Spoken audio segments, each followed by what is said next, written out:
హరే కృష్ణ కృష్ణ కృష్ణ హరే హరే హరే రామ రామ రామ హరే హరే. ఓం నమో భగవతే వాసుదేవాయ. ఓం నమో భగవతే వాసుదేవాయ.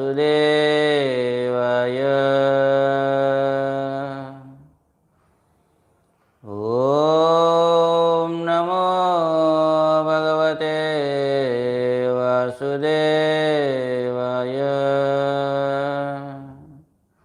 నారాయణం నమస్కృత్యం నరం చైవ నరోత్తమం దేవీం సరస్వతిం వ్యాసం తతో జయముదీరయేత్. నష్టః ప్రాయేషు భద్రేషు నిత్యం భాగవత సేవయా భగవతీరుత్తమశ్లోకే భక్తిర్భవతి నైష్టికీ.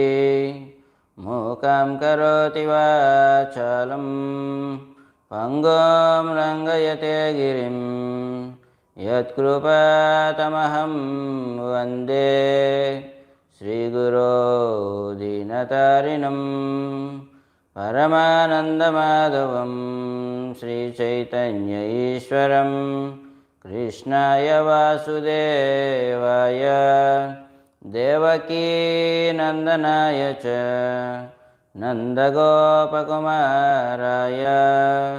గోవిందాయ నమో నమః. నమః పంకజనాభాయ నమః పంకజమాలినే నమః పంకజనేత్రాయ నమస్తే పంకజాంగ్రయే. యం ప్రవ్రమజంతమనుపేతమపేతకృత్యం ద్వైపాయనో విరహకాతర ఆజుహావ పుత్రేతి తన్మయతయా తరవోభినేదు తం సర్వభూతహృదయం మునిమానతోస్మి. యస్వానుభావమఖిల శృతిసారమేకం ఆధ్యాత్మదీపమతితితీర్షతాం తమోందం సంసారిణాం కరుణయాః పురాణగుహ్యం తం వ్యాససూనుముపయామి గురుమునీనాం.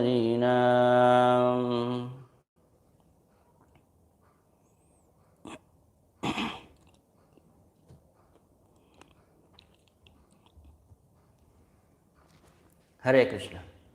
అంతర్జాతీయ కృష్ణ చైతన్య సంఘం ఇస్కాన్ మీరా రోడ్ నిర్వహిస్తున్నటువంటి భాగవత సత్సంగ సమావేశానికి విచ్చేసినటువంటి భక్త బృందం అందరికీ కూడా స్వాగతం. అయితే భాగవతం చాలా విశేషమైనటువంటి చర్చ, గంభీరమైనటువంటి చర్చ. ఎందుకు అనంటే ఈ భాగవత చర్చ జీవితంలో అత్యంత గంభీరమైనటువంటి సందర్భం ఏమిటి? శరీరాన్ని విడిచిపెట్టడం. ఆ శరీరాన్ని విడిచిపెట్టడం అనేటటువంటి గంభీరమైనటువంటి సందర్భం ఎదురైనప్పుడు, పరిస్థితి దాపురించినప్పుడు, వ్యాపించినప్పుడు, సమీపించినప్పుడు, కలిగినప్పుడు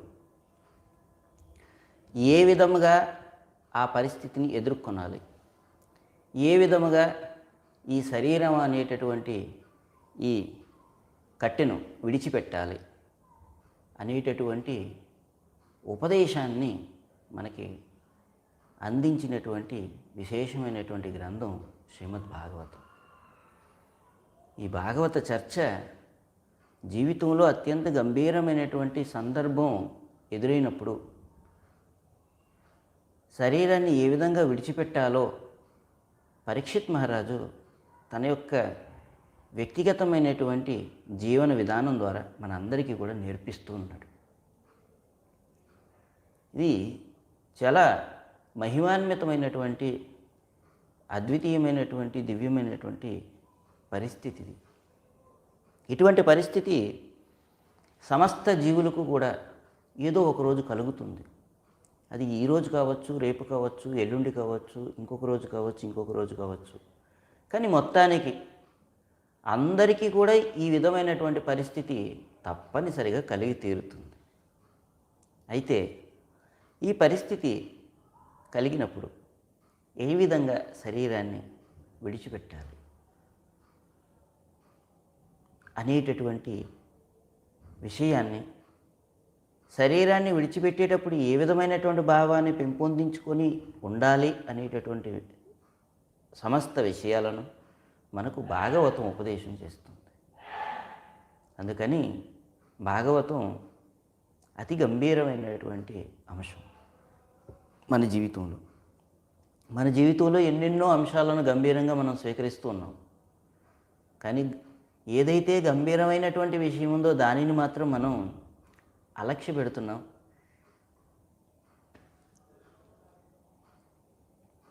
నిర్లక్ష్యపరుస్తున్నాం. లక్ష్యంగా కలిగి జీవితం గడపవలసినటువంటి అంశాన్ని మన నుండి దూరంగా ఉంచి, ఏదైతే లక్ష్యం కాదో దానిని లక్ష్యంగా భావించి ఆ జీవనానికి దగ్గరగా జీవితాన్ని మనం గడుపుతూ ఉన్నాం. ఇది మన యొక్క దౌర్భాగ్యపు పరిస్థితి. ఈ ప్రపంచంలో ఎన్నెన్నో విషయములు మనకి దర్శనమిస్తూ ఉన్నాయి, తారసపడుతూ ఉన్నాయి. ఇలా దర్శనమిచ్చినటువంటి తారసపడుతున్నటువంటి ప్రతి అంశం నందు మనకు ఆసక్తి అనేటటువంటిది పెరుగుతూనే ఉంది.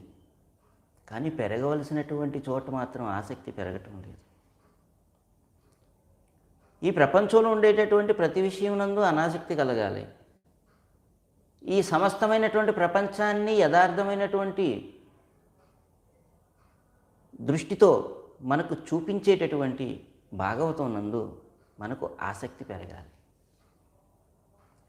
అయితే భాగవతం నందు మనకి ఆసక్తి లేదు. ఎంతవరకు అయితే భాగవతం నందు ఒక వ్యక్తి ఆసక్తిని పెంపొందించుకోవడం, ఎంతవరకు అయితే ఒక వ్యక్తి తన జీవితంలో తాను పొందినటువంటి ఈ మనుష్య శరీరంలో భాగవతాన్ని శ్రవణం చేయడం, అంతవరకు పొందినటువంటి ఈ మనుష్య శరీరానికి పూర్ణత్వం అనేటటువంటిది అందదు. మానవ జీవిత పూర్ణత్వం అనేటటువంటిది అందుకోవాలి అంటే ప్రతి వ్యక్తి కూడా తమ జీవితాలలో భాగవతాన్ని శ్రవణం చేయటం అనేటటువంటి కార్యక్రమాన్ని ప్రధానంగా పెట్టుకొని జీవితం గడపాలి. ఎందుకంటే ఈ భౌతిక ప్రపంచం ఇవి సుఖభరితమైనటువంటి ప్రపంచం ఏమి కాదు. మీరు ఎంతగా ఈ ప్రపంచంలో సుఖాన్ని పొందాలనుకుంటారో అంతగా దుఃఖాన్ని అనుభవిస్తారు. ఇది ఈ ప్రపంచం యొక్క తీరు. మనం ఎన్నెన్నో ప్రణాళికలు వేసుకుంటూ ఉంటుంటాం సుఖాన్ని అనుభవించటానికి. కానీ మనం ఎన్ని ప్రణాళికలు అయితే వేసుకుంటామో సుఖాన్ని అనుభవించటానికి, అంతగా దుఃఖాన్ని అనుభవించవలసినటువంటి పరిస్థితి మనం చూస్తూ ఉన్నాం. అందుకని ఈ ప్రపంచం ఆనందానికి ప్రతీకమైనటువంటి స్థానం కాదు. ఇది ఆనంద ప్రదీప స్థానం కాదు. ఇది దుఃఖభూయిష్టమైనటువంటి స్థానం ఈ భౌతిక జగత్తు. అందుకని గీతాచార్యుడు జన్మ మృత్యు జరా వ్యాధి దుఃఖ దోషానుదర్శనం దుఃఖాలయం అశాశ్వతం అన్నాడు. ఈ భౌతిక జగత్తులో ఏమున్నాయి అంటే జన్మ మృత్యు జరా వ్యాధులు అనేటటువంటి దుఃఖాలు ఉన్నాయి. ఇవి ప్రతి క్షణం మనకి దర్శనం ఇస్తూనే ఉంటాయి. ఈ ప్రపంచంలో దోషాలు ఉన్నాయి. తప్పులు చేస్తాం మనం, మోస ప్రవృత్తిని కలిగి ఉన్నాం, అపరిపూర్ణమైన ఇంద్రియాలు కలిగి ఉన్నాం, మాయకు వసులయ్యాను. ఇవన్నీ లోపాలు.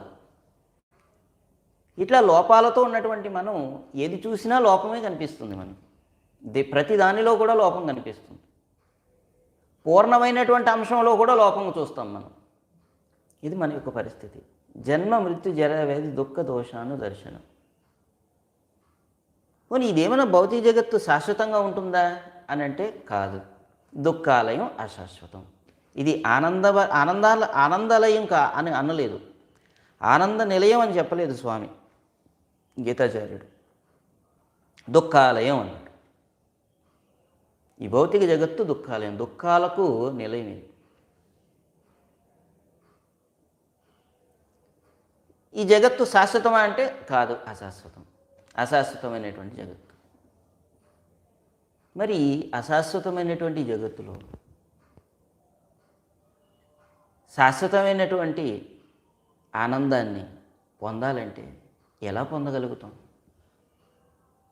అంటే ఈ ప్రపంచం నుంచి విముక్తం అవ్వాలి. ఈ భౌతిక ప్రపంచం నుండి విడివడాలి. ఈ భౌతిక ప్రపంచం నుండి విడువనంత వరకు ఏ వ్యక్తి కూడా ఆనందాన్ని అనుభవించలేడు. ఈ భౌతిక జగత్తుని వీడి ఆధ్యాత్మిక జగత్తులోనికి ప్రవేశించాలి. గోలోక బృందావనంలోనికి ప్రవేశించాలి. వైకుంఠ లోకాల్లోనికి ప్రవేశించాలి. అప్పుడు మాత్రమే అతడు పరిపూర్ణమైనటువంటి ఆనందాన్ని అనుభవించగలుగుతాడు. ఎంతవరకు అయితే ఆధ్యాత్మిక జగత్తు యొక్క అవలోకనంలోనికి ప్రవేశించడో అంతవరకు ఒక వ్యక్తి దుఃఖాన్ని అనుభవిస్తూనే ఉంటాడు తప్ప ఆనందాన్ని మాత్రం పొందలేడు, అందుకోలేడు. అయితే మరి ఆధ్యాత్మిక జగత్తులోనికి ప్రవేశించాలంటే మరి మనం ఏం చేయాలి? ఆధ్యాత్మిక జగత్తులోనికి మనం ప్రవేశించాలి అని అంటే భగవంతుడు అతి సులభతరమైనటువంటి ఒక మార్గాన్ని మనకు అందించాడు. ఆ సులభతరమైనటువంటి మార్గం ఏమిటి అని అంటే ఇదే విషయాన్ని మనం తత్వరూపంగా చెప్పుకున్నాం అనుకోండి, అర్థం కాదు. అదే ఒక కథగా మనం చెప్పుకుంటే చక్కగా అర్థమవుతుంది. అందుకని భగవంతుడు ఎప్పుడు కూడా ఈ భౌతిక జగత్తులో ఉండేటటువంటి సమస్త జనులను వీక్షిస్తూ ఆ సమస్త జనులు కూడా ఎప్పుడు తన యొక్క నిజధామానికి ఆధ్యాత్మిక జగత్తులోనికి వస్తారా అని చెప్పి ఎదురు చూస్తూ ఉంటాడంట. భగవంతుడు తన యొక్క నిజధామంలో ఆధ్యాత్మిక జగత్తులో తన యొక్క నిత్య సహచరులైనటువంటి గోపబాలురు, గోపికలు వీరందరితో కూడా వివిధములైనటువంటి లీలలు జరుపుతూ నిత్యమైనటువంటి శాశ్వతమైనటువంటి ఆనందాన్ని ఆ భక్తులకు అందిస్తూ ఉంటుంటాడు, తాను అనుభవిస్తూ ఉంటుంటాడు. ఇలా భగవంతుడు దివ్యమైనటువంటి లీలలు జరుపుతూ ఉన్నటువంటి సమయంలో ఒక అద్భుతం జరిగింది. ఏమిటి అద్భుతం అని అంటే గోపబాలురు అందరితో పాటు ఆ భగవంతుడు ఆటలు ఆడుకుంటున్నాడు. ఆటలు ఆడుతున్నటువంటి సమయంలో ఒక్కసారిగా ఆ ఆడుతున్నటువంటి ఆట నుండి భగవంతుడు పక్కకు రావటం జరిగింది. పక్కకు వచ్చి తాను ఆ ఆడుతున్నటువంటి సమీపం నుండి దూరంగా వచ్చి చేతులను రెండింటిని ఇట్లా పెట్టి చూస్తూ ఉన్నాడు. గోపబాలురంతా వచ్చారు. ఏమిటి కృష్ణ, నువ్వు ఇట్లా వచ్చేసావు? మనం ఆడుతున్నటువంటి క్రీడ మధ్యలో నుంచి నువ్వు ఎందుకు వచ్చావు? ఏం చూస్తున్నావు అని చెప్పి చుట్టూ ఉండేటటువంటి గోపబాలురు అంతా కూడా అడుగుతూ ఉంటే అప్పుడు భగవంతుడు చూపిస్తున్నాడు, మీరే చూడండి అని. ఇంతలో ఒక గోపబాలుడు, ఒక గోవులను కాచుకునేటటువంటి ఒక గోపబాలుడు ఆధ్యాత్మిక జగత్తుకు వస్తున్నాడు. ఆధ్యాత్మిక జగత్తుకు వస్తున్నటువంటి ఆ గోపబాలుడిని చూస్తూ ఉన్నాడు, అతను ఎట్లా వస్తున్నాడా అని చెప్పి. ఎందుకంటే జీవులు అంత సామాన్యంగా ఆధ్యాత్మిక జగత్తుకు రారు. ఎందుకంటే ఈ భౌతిక జగత్తులో ఉండేటటువంటి సమస్తమైనటువంటి భౌతిక ఆకర్షణలకు బద్దులై ఆ భౌతికమైనటువంటి జీవనాన్ని గడపాలనేటటువంటి రతిని పెంచుకుంటారు తప్ప ఆధ్యాత్మిక జగత్తుకు వెళ్ళాలి, ఆధ్యాత్మిక జగత్తులో ఉండేటటువంటి భగవంతుని నాకు ఆధారభూతుడు, ఆ ఆధారభూతుడైనటువంటి భగవంతుని యొక్క నిత్యమైనటువంటి సేవలో నేను నెలకొనాలి అనేటటువంటి తత్పరత అంత సామాన్యంగా ఎవరికీ రాదు. ఎందుకనంటే ఈ తత్పరత కలగాలి అంటే మానవ జీవితం యొక్క ఉన్నతి ఆ జీవికి అర్థం అవ్వాలి. మానవ జీవితం యొక్క ఉన్నతి అర్థం కానటువంటి వ్యక్తికి తానెవరో తెలియనటువంటి వ్యక్తికి తాను చేరవలసినటువంటి గమ్యస్థానం ఆధ్యాత్మిక జగత్తని, ఆ ఆధ్యాత్మిక జగత్తులో నిత్య నివాసి అయినటువంటి ఆ భగవంతుని యొక్క దివ్యమైనటువంటి సేవయే తన యొక్క జీవిత లక్ష్యమని ఎప్పటికీ తెలియదు. అయితే భగవంతుడిని మరిచినటువంటి జీవులంతా కూడా ఈ భౌతిక జగత్తులో వివిధములైనటువంటి లౌకిక కార్యకలాపాల్లో నిమగ్నులై ఉంటారు. అలా నిమగ్నులై ఉన్నటువంటి సమస్త జీవుల పట్ల భగవంతుడు అపార కరుణాపూర్ణుడై ఎప్పుడూ ఆ జీవులంతా తమ కార్యకలాపాలన్నింటినీ విడిచిపెట్టి తన వైపు చూస్తారా అని చెప్పి ఎదురు చూస్తూ ఉంటాడంట. అట్లే భగవంతుడు ఎదురు చూస్తూ ఉన్నాడు. ఒక జీవి, ఒక గోపబాలుడు ఆధ్యాత్మిక జగత్తులోనికి ప్రవేశించాడు, గోలోక బృందావనంలోనికి ప్రవేశించాడు. ప్రవేశించగానే ఆ ప్రవేశించినటువంటి ఆ గోపబాలుడికి ఆహ్వానం చేస్తున్నాడు భగవంతుడే స్వయంగా. ఆ భగవంతుడే స్వయంగా బయటకు విచ్చేసి ఆ వస్తున్నటువంటి ఆ గోపబాలుడి దగ్గరికి వెళ్ళి నేరు గాఢంగా ఆలింగనం చేసుకొని, ఇంతకాలానికి వచ్చావా అంటూ ఆ గోపబాలుడిని పట్టుకొని తన్మయ భరితుడైపోయి ఒక్కసారిగా తను స్పృహను కోల్పోయి భగవంతుడు కింద పడిపోయాడు. తనను విడిచి వెళ్ళినటువంటి జీవులు తిరిగి ఆధ్యాత్మిక జగత్తులోనికి వచ్చిన సమయంలో భగవానుడు ఎంత ఆనందాన్ని అనుభవిస్తాడు అని అంటే ఈ ఒక్క సన్నివేశం ద్వారా మనం అర్థం చేసుకోవచ్చు. ఇంతకాలానికి వచ్చావా అంటూ గాఢంగా ఆలింగనం చేసుకున్నాడు. ఆలింగనం చేసుకొని భగవానుడు స్పృహ తప్పాడు, తన్మయ భరితుడు అయిపోయాడు. ఆ తర్వాత ఆ భగవానుడు ఆ గొప్ప బాలుడితో చెబుతున్నాడు, నీవు ఆధ్యాత్మిక జగత్తుకైతే రాగలిగావు, ఎవరో సద్బ్రాహ్మణుల యొక్క అనుగ్రహం వలన, భక్తుల యొక్క అపారమైనటువంటి కృప వలన నీవు ఆధ్యాత్మిక జగత్తుకు వచ్చేసావు. కానీ ఈ ఆధ్యాత్మిక జగత్తులో నువ్వు ఉండాలి అని అంటే, ఈ ఆధ్యాత్మిక జగత్తు నీకు శాశ్వతంగా నివాసం అవ్వాలి అని అంటే నీవు తప్పనిసరిగా భాగవతాన్ని శ్రవణం చేసి రావాలి అని చెబుతాడు.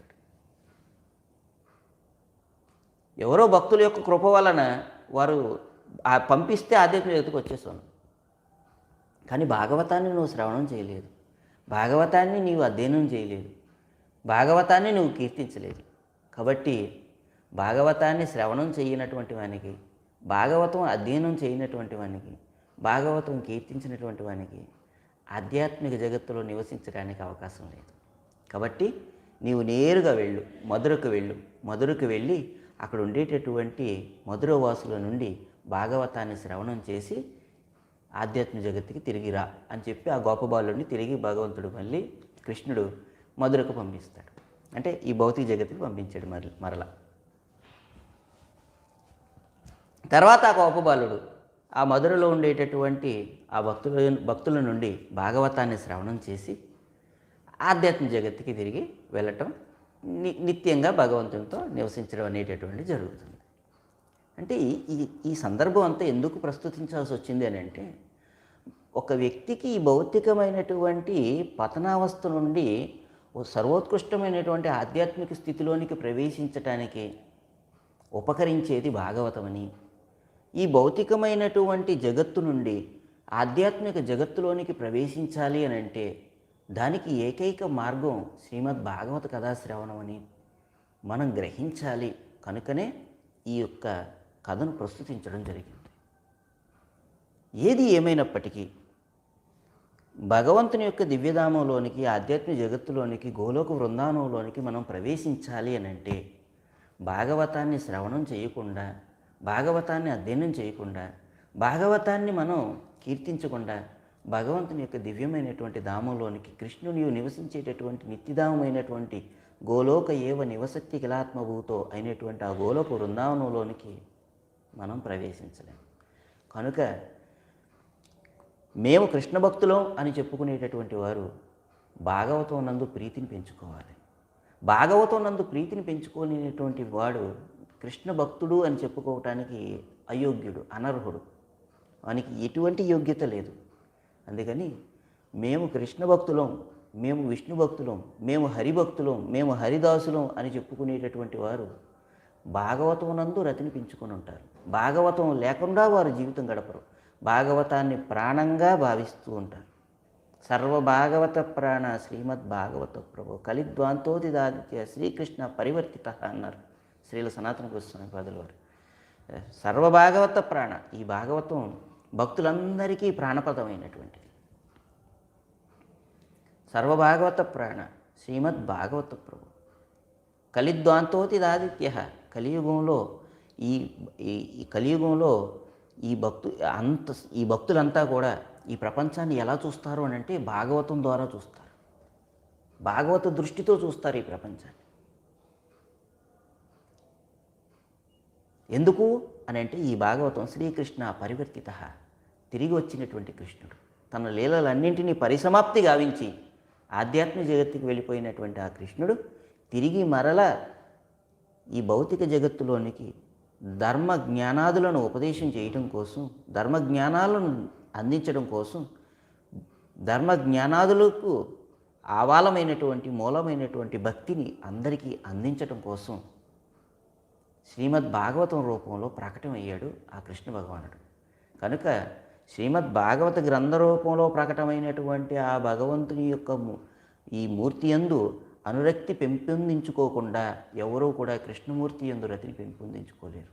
ఆ కృష్ణమూర్తి యందు భక్తిని పొందలేరు. భాగవతాన్ని సమీపించినటువంటి వానికి భగవంతుని యందు ప్రీతి కలుగుతుంది. భాగవతాన్ని సమీపించినటువంటి వానికి, భాగవతాన్ని స్పర్శించినటువంటి వానికి భగవంతుని యందు ప్రీతి కలగదు. కనుక అతడు ఆ జీవి, ఆ వ్యక్తి ఆధ్యాత్మిక జగత్తులోనికి వెళ్ళటానికి, ప్రవేశించడానికి ఏ విధంగానూ ఆస్కారం లేదు. అందుచేత భక్తులమని చెప్పుకునేటటువంటి వారు ఈ భౌతికమైనటువంటి అన్ని దుఃఖభూయిష్టమైనటువంటి పరిస్థితుల నుండి విముక్తం పొందాలనుకునేటటువంటి వారు, భయం నుండి, శోకం నుండి, మోహాల నుండి పూర్తిగా విడివడాలని కోరుకునేటటువంటి వారు, మృత్యు భయం నుండి బయటపడాలనుకునేటటువంటి వారు అందరూ కూడా ఆశ్రయించదగ్గ ఏకైక శాస్త్రం శ్రీమద్ భాగవతం. అటువంటి గంభీరమైనటువంటి భాగవతాన్ని సౌనకాది ఋషులంతా కూడా నైమిషారణ్యం నందు శ్రీల సూత గోస్వామి పాదుల వారి నుండి శ్రవణం చేస్తూ ఉన్నారు. సరిగ్గా కలియుగం ప్రవేశించినటువంటి సమయం. కలియుగం ప్రవేశించినటువంటి ఆ సమయం నందు ఋషులంతా అక్కడ సత్రం సర్గాయ లోకాయ సహస్ర సమమాసత యజ్ఞ నిర్వహణ చేస్తూ ఉన్నారు. ఆ యజ్ఞ నిర్వహణ చేస్తున్నటువంటి సమయంలో ఆ యజ్ఞ నిర్వహణ ఫలంగా శ్రీల సూత గోస్వామి పాదుల వారు అక్కడ ప్రాకట్యమయ్యారు. ఆ ప్రాకట్యమైనటువంటి సూత గోస్వామిని సమీపించి మాకు భాగవతం చెప్పండి అని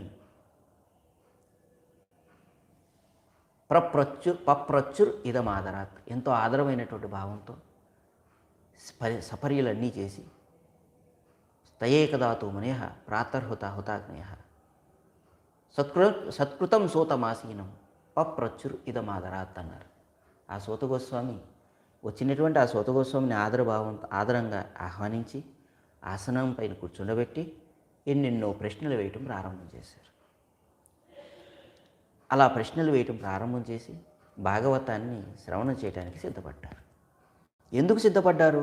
ఎందుకు ఈ విధంగా వారు భాగవతాన్ని శ్రవణం చేస్తున్నారు అని అంటే, సమస్త లోకాలలో నివసించేటటువంటి సమస్త జీవులకు ఆధ్యాత్మికమైనటువంటి జగత్తులోనికి ప్రవేశించేటటువంటి మార్గాన్ని తెలపటం కోసం, ఆధ్యాత్మిక జగత్తులోకి ప్రవేశించేటటువంటి మార్గాన్ని అందించటం కోసం శ్రీల సూత గోస్వామి నుండి భాగవతాన్ని శ్రవణం చేస్తూ ఉన్నారు సౌనకాది ఋషులంతా. అయితే ఈ సౌనకాది ఋషులంతా కూడా దానికై ఏం చేశారు? మొట్టమొదట 6 ప్రశ్నలు వేశారు, ప్రశ్నించారు. 6 ప్రశ్నలు. వారు వేసినటువంటి 6 ప్రశ్నలకు మొట్టమొదట భాగవతం ప్రథమ స్కందంలో మనకి కనిపిస్తుంది. ప్రథమ స్కందం ప్రథమ అధ్యాయంలో కనిపిస్తుంది. ఋషుల ప్రశ్నలు అనేటటువంటి అధ్యాయం రూపంలో. ఆ ఋషుల ప్రశ్నలు అనేటటువంటి అధ్యాయంలో మనకి ఋషులు వేసినటువంటి 6 ప్రశ్నలు కనిపిస్తాయి. వారు వేసినటువంటి 6 ప్రశ్నలకు శ్రీల సూత గోస్వామి పాదుల వారు సమాధానం చెబుతూ 12 స్కందములతో కూడినటువంటి 18,000 శ్లోక సమన్వితమైనటువంటి భాగవత గ్రంథాన్ని వారికి సమాధానంగా ఉపదేశం చేశారు.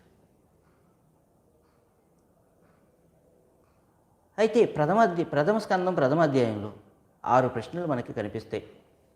ఆ ప్రశ్నలన్నింటికీ కూడా 2, 3 అధ్యాయాల్లో సమాధానాలు చెప్పినటువంటి సూత గోస్వామి పాదుల వారిని మరిన్ని ప్రశ్నలు వేయటం ఋషులు ప్రారంభం చేశారు. అలా మరిన్ని ప్రశ్నలు వేస్తూ వారు ఒక మాట అన్నారు, మాకు భాగవతం యొక్క చరిత్ర చెప్పండి అన్నారు. భాగవతం యొక్క చరిత్ర గురించి వారు ప్రశ్నిస్తూ, భాగవత గ్రంథకర్త అయినటువంటి వ్యాసుడు గురించి మాకు చెప్పండి, భాగవతం యొక్క వక్త అయినటువంటి సుఖదేవ్ గోస్వామి గురించి మాకు చెప్పండి, భాగవత శ్రోత అయినటువంటి పరీక్షిత్ మహారాజు గురించి కూడా మాకు తెలియజెప్పండి అంటూ వారు కోరటం జరిగింది.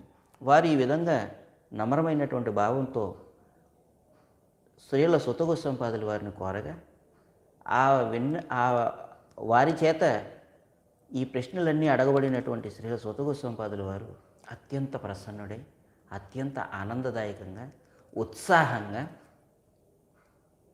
వారు అడిగినటువంటి ప్రశ్నలకు సమాధానం చెప్పడం ప్రారంభం చేశారు. ఎందుకంటే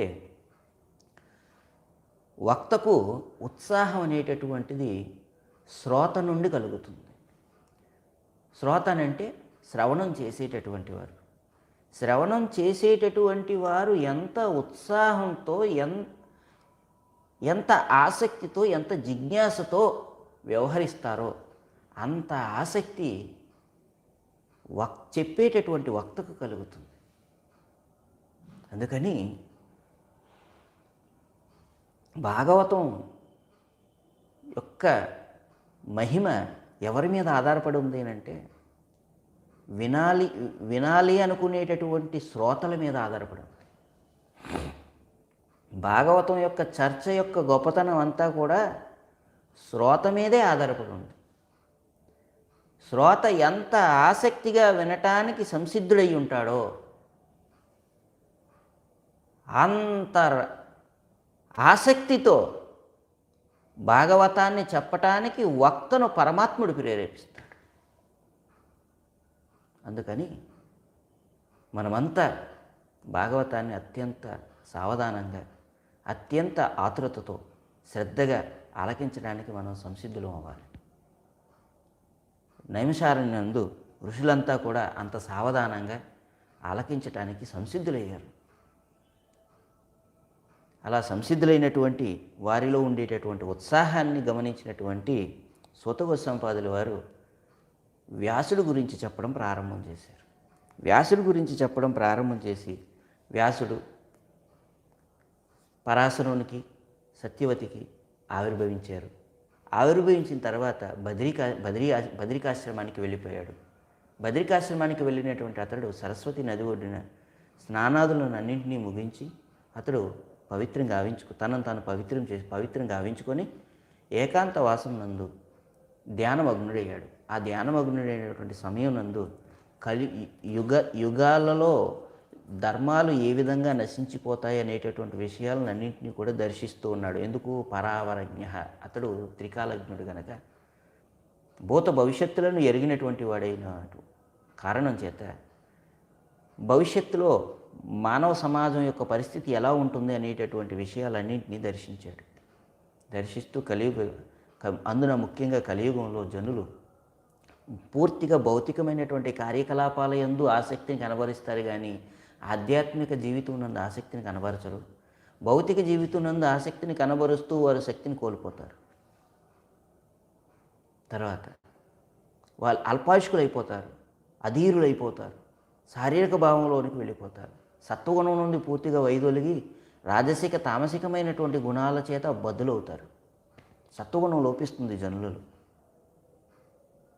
దౌర్భాగ్యులవుతారు, అదృష్టిహీనులవుతారు, మందభాగ్యులవుతారు. ఇటువంటి లక్షణాలన్నింటినీ గమనించి వీరందరికీ కూడా శ్రేయస్సు కలిగించాలి, మేలు కలిగించాలి అనేటటువంటి విచారం చేస్తూ ఉన్నటువంటి శ్రీల వ్యాసదేవుని యొక్క మదిలో ఒక ఉపాయం ప్రాకట్యమైంది. ఏమిటా ఉపాయం అని అంటే, జనులందరూ కర్మలు చేస్తారు. వారు చేస్తున్నటువంటి కర్మలన్నీ పవిత్రం కావాలి అని అంటే యజ్ఞ నిర్వహణ చేయాలి. అంటే యజ్ఞభావం కలగాలి. యజ్ఞం వైహి విష్ణువు, భగవత్ ప్రీత్యర్థం వారి కార్యాలన్నీ జరగాలి. ఆ యజ్ఞభావం కలగాలి. ఆ యజ్ఞభావం కలగాలి అంటే ఆ యజ్ఞములు ఏవైతే ఉన్నాయో వాటి గురించి చెప్పేటటువంటిది వేదం. ఆ వేదం ఏదైతే ఉందో ఆ వేదం మానవ సమూహం నందు వ్యాప్తి చెందాలి. అయితే ఈ వేదాన్ని అల్పజ్ఞులైనటువంటి, బుద్ధిహీనులైనటువంటి, మందమతులైనటువంటి, అల్పాయుష్కులైనటువంటి వీరు ఆధ్యాత్మిక జీవితం పట్ల అనురక్తి లేనటువంటి సోమరులైనటువంటి కలియుగ జనులు ఎట్లా అవగతం చేసుకుంటారు? వీరు అవగతం చేసుకోవడానికి అవకాశం లేదు కనుక సులభతరంగా వీరంతా అర్థం చేసుకోవాలని ఉద్దేశంతో శ్రీల వ్యాసదేవుడు ఏం చేశాడు? ఒకటిగా ఉన్నటువంటి వేదాన్ని 4గా విభజించాడు. 4గా విభజించి ఋగ్వేద, సామవేద, యజుర్వేద, అథర్వవేద అంటూ వాటికి నామకరణాలు చేయటం, ఆ చేసినటువంటి ఆ 4 వేదాలను తన శిష్యులైనటువంటి ఒక్కొక్కరికి ఒక్కొక్క విభాగానికి ఆచార్యునిగా చేసి వారిని ఈ వేద జ్ఞానాన్ని అందరికీ కూడా ప్రచారం అంతటా కూడా వ్యాపింపజేయమని వారికి ఆజ్ఞ జారీ చేయడం జరిగింది. దానిలో భాగంగా తన శిష్యులైనటువంటి పైల ఋషికి ఋగ్వేదాన్ని, జైమిని ఋషికి సామవేదాన్ని, వైశంపాయనుడికి యజుర్వేదాన్ని, అంగీరునికి అథర్వ వేదాన్ని అప్పగించాడు. ఇట్లా అప్పగించి ఇక 4 వేదాలు అయిపోయినాయి కదా, ఒక వేదాన్ని 4గా విభజించారు. వీటితో పాటుగా పురాణ ఇతిహాసాన్ని, మహాభారతాన్ని లిఖించారు. ఆ పురాణ ఇతిహాసాలని లిఖించి ఆ పురాణ ఇతిహాసాలను అన్నింటినీ కూడా వర్ణించడానికి ఆచార్యునిగా, వివరించడానికి ఆచార్యుడిగా రామహర్షణుణ్ణి నియమించారు. ఇట్లా వేదాలను, పురాణాలను, ఉపనిషత్తులను వ్యాపింపచేయటానికి ఆచార్య గణాన్ని తన శిష్యులైనటువంటి వారిని ఆచార్యగణంగా నియమించాడు. తర్వాత వారేం చేశారు? వారి శిష్యులకు, వారి శిష్యులు తమ శిష్యులకు శిష్య, ప్రశిష్య, తత్శిష్య అంటూ ఈ పరంపరను కొనసాగించారు. ఇలా కొనసాగిస్తూ ఈ వేదం ఏదైతే ఉందో ఈ వేద జ్ఞానం అంతా కూడా బహుశాఖోపశాఖలుగా మారింది. ఇలా బహుశాఖోపశాఖలుగా అయినాయి. ఇలా అయిన తర్వాత ఇప్పుడు ఒక ప్రశ్న ఉదయిస్తుంది. ఏమిటది అని అంటే, ఇన్ని శాస్త్రాలు ఎందుకండి? అసలు వేదాన్ని విభజించవలసినటువంటి కారణం ఏమిటండి అని అక్కడ ఉండేటటువంటి ఋషులందరికీ కూడా మదిలో ప్రశ్న మెదిలింది. వారి మదిలో మెదిలినటువంటి ప్రశ్నకు సమాధానం చెబుతూ సూత గోస్వామిపాదుల వారు అంటున్నారు, శ్రీల వ్యాసదేవుడు కృపణ వత్సలుడు. కృపణ అని అంటే కార్పణ్య దోషం కలిగినటువంటి వాడు. కార్పణ్య దోషం అని అంటే లోభం కలిగినటువంటి వాడు కృపణుడు. జీవిత లక్ష్యం ఏమిటో తెలియనటువంటి వాడు కృపణుడు. భగవంతుని నుండి సమస్తాన్ని పొంది ఆ సమస్తాన్ని వసుగుతున్నటువంటి భగవంతుణ్ణి విస్మరించేటటువంటి వాడు కృపణుడు. కృతజ్ఞ అని అంటారు కదా. కృతజ్ఞుల గురించి మాట్లాడటం లేదు ఇక్కడ, కృతజ్ఞుడు గురించి మాట్లాడు. తన యొక్క విద్యుక్త ధర్మాన్ని మర్చిపోయి ప్రవర్తించేటటువంటి వాడు, తన యొక్క విద్యుక్త ధర్మాన్ని నిర్వర్తించవలసినటువంటి విషయంలో మోహం చెందినటువంటి వాడు కృపణుడు. అటువంటి కృపణులైనటువంటి వారిపైన, అజ్ఞానులైనటువంటి వారిపైన అపారమైనటువంటి కరుణ చూపించటం కోసం మరియు దుర్మేధైహి దార్యంతే పురుషైర్యత, మతబుద్ధులైనటువంటి మానవులు వేదజ్ఞానాన్ని గ్రహించేటటువంటి సులభంగా గ్రహించటం కోసం ఇలా వ్యాసదేవుడు ఒకటిగా ఉన్నటువంటి వేదాన్ని 4గా విభజించాడు అంటూ తయేవ వేదా దుర్మేధైహి దార్యంతే పురుషైర్యత ఏవం చకార భగవాన్ వ్యాస కృపణవత్సల అని అన్నారు. ఈ విధంగా అంటూ కృపణవత్సలుడైనటువంటి శ్రీల వ్యాసదేవుడు మందబుద్ధులైన మానవులు నిశ్చయంగా వేదమును లేదా జ్ఞానమును గ్రహింపగలిగే రీతిలో 4గా శాఖోపశాఖలుగా విభజించెను అంటూ ఋషుల మదిలో మెదిలినటువంటి ప్రశ్న ఏమిటి? వేదాన్ని ఇలా 4గా విభజించవలసినటువంటి కారణం ఏమిటి అనేటటువంటి ప్రశ్నకు సమాధానంగా శ్రీల సూత గోస్వామిపాదుల వారు ఈ విధంగా చెప్పడం జరిగింది. అయితే ఈ విధంగా చెప్పిన తర్వాత ఋషులలో ఇంకొక ప్రశ్న మెదిలింది. ఏమిటి ఆ ప్రశ్న? వేదాన్ని 4గా విభజించడానికి కారణం కార్పణ్య దోషం కలిగినటువంటి మానవ జీవిత లక్ష్యం మర్చిపోయినటువంటి వారికి మానవ జీవిత లక్ష్యం ఉపదేశం చేయటం, వేదాలను సులభంగా అర్థం చేసుకోవాలి అనేటటువంటి ఉద్దేశంతో 4గా విభజించడం జరిగింది. సమాధానం బాగుంది. అయితే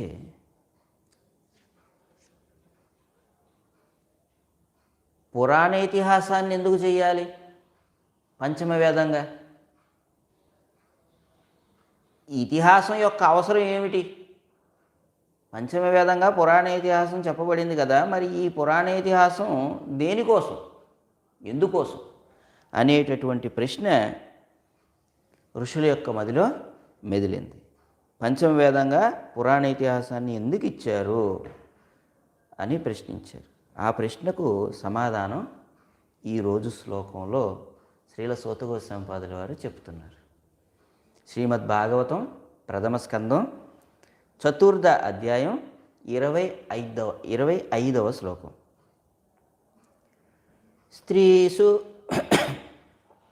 స్త్రీశూద్రద్విజబంధూనాం త్రయీన శృతిగోచర కర్మశ్రేయసి మూఢానాం శ్రేయ ఏవం భవేదిహ ఇతి భారతమాఖ్యానం కృపయా మునినా కృతం. స్త్రీశూద్రద్విజబంధూనాం త్రయీన శృతిగోచర కర్మశ్రేయసి మూఢానాం శ్రేయ ఏవం భవేదిహ ఇతి భారతమాఖ్యానం కృపయా మునినా కృతం. స్త్రీశూద్రద్విజబంధూనాం త్రయీన శృతిగోచర కర్మశ్రేయసి మూఢానాం శ్రేయ ఏవం భవేదిహ ఇతి భారతమాఖ్యానం కృపయా మునినా కృతం. చాలా అద్భుతమైనటువంటి మాట చెప్పారు. సమాధానం ఎంత చక్కగా చెప్తున్నారంటే, స్త్రీ శూద్ర ద్విజ బంధువునం, ముగ్గురు ఉన్నారయ్యా, స్త్రీలు, శూద్రులు, ద్విజ బంధువులు. త్రయీన శృతి గోచర, ఈ ముగ్గురు వేదాల్ని అవగతం చేసుకోలేరు, వేద ప్రయోజనాన్ని అందుకోలేరు. ఎందుకు అంటే కర్మ శ్రేయసి మూఢానాం, వీరు ఏదైతే ప్రేయస్సు ఉందో దానిని శ్రేయస్సుగా భావిస్తారు. అంటే తాత్కాలికమైన దానిని శాశ్వతమైన దానిగా భావిస్తారు. భౌతికమైన విషయాన్ని ఆధ్యాత్మికం అనుకుంటారు. ఇటువంటి వారి కోసం శ్రేయ ఏవం భవేదిహ, వీరికి కూడా నిశ్చయంగా శ్రేయస్సు కలిగించాలి, అంటే భక్తిని కలిగించాలి. భగవంతుని యందు శాశ్వతమైనటువంటి భక్తిని వారి హృదయాల్లో కలిగించటం కోసం ఇతి భారతమాఖ్యానం కృపయా మునినా కృతం, ఈ మహాభారతం అనేటటువంటి ఇతిహాసాన్ని రచించారు.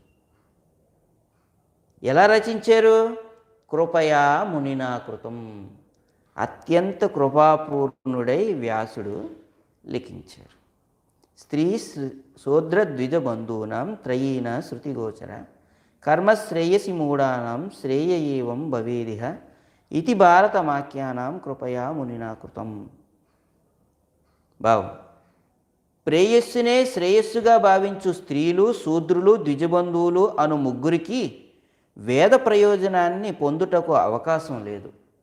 కనుకనే వీరందరికీ జీవిత పరమలక్ష్య ప్రాప్తిని అనగా శ్రేయస్సును కలిగించుటకు కరుణాపూర్ణుడైన వ్యాసుడు ఈ మహాభారతమనడి ఇతిహాసమును రచించెను.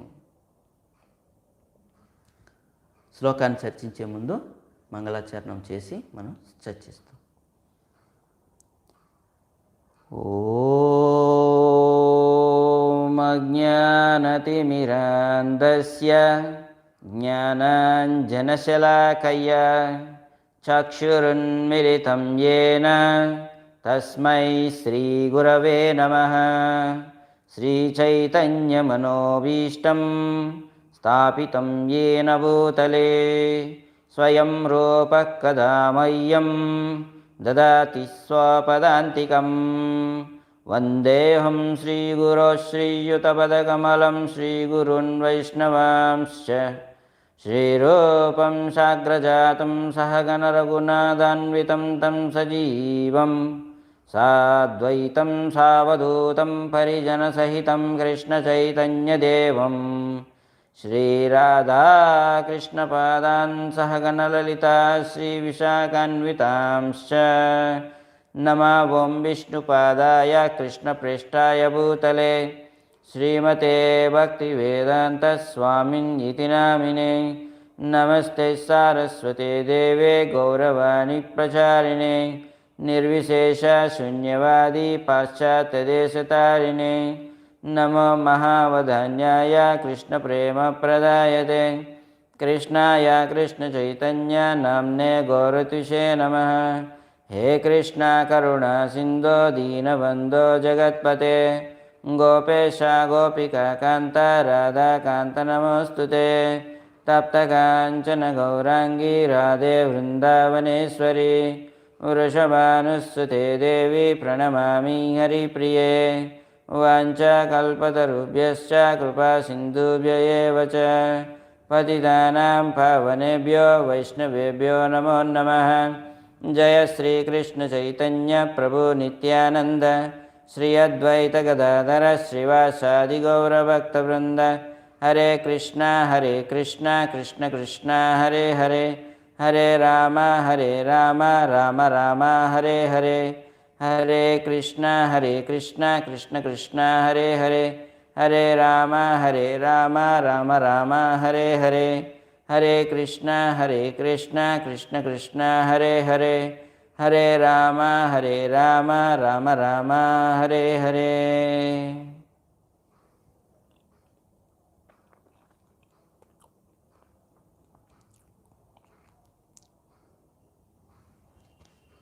హరే కృష్ణ. స్త్రీ శూద్ర ద్విజబంధూనాం త్రయీన శృతిగోచర కర్మశ్రేయసి మూఢానాం శ్రేయ ఏవం భవేదిహ ఇది భారతమాఖ్యానాం కృపయా మునినా కృతం. ప్రేయస్సునే శ్రేయస్సుగా భావించు స్త్రీలు, శూద్రులు, ద్విజబంధువులు అను ముగ్గురికి వేద ప్రయోజనాన్ని పొందుటకు అవకాశం లేదు. కనుకనే వీరందరికీ జీవిత పరమలక్ష్య ప్రాప్తిని అనగా శ్రేయస్సును కలిగించుటకు కరుణాపూర్ణుడైన వ్యాసుడు ఈ మహాభారతమనడి ఇతిహాసమును రచించెను.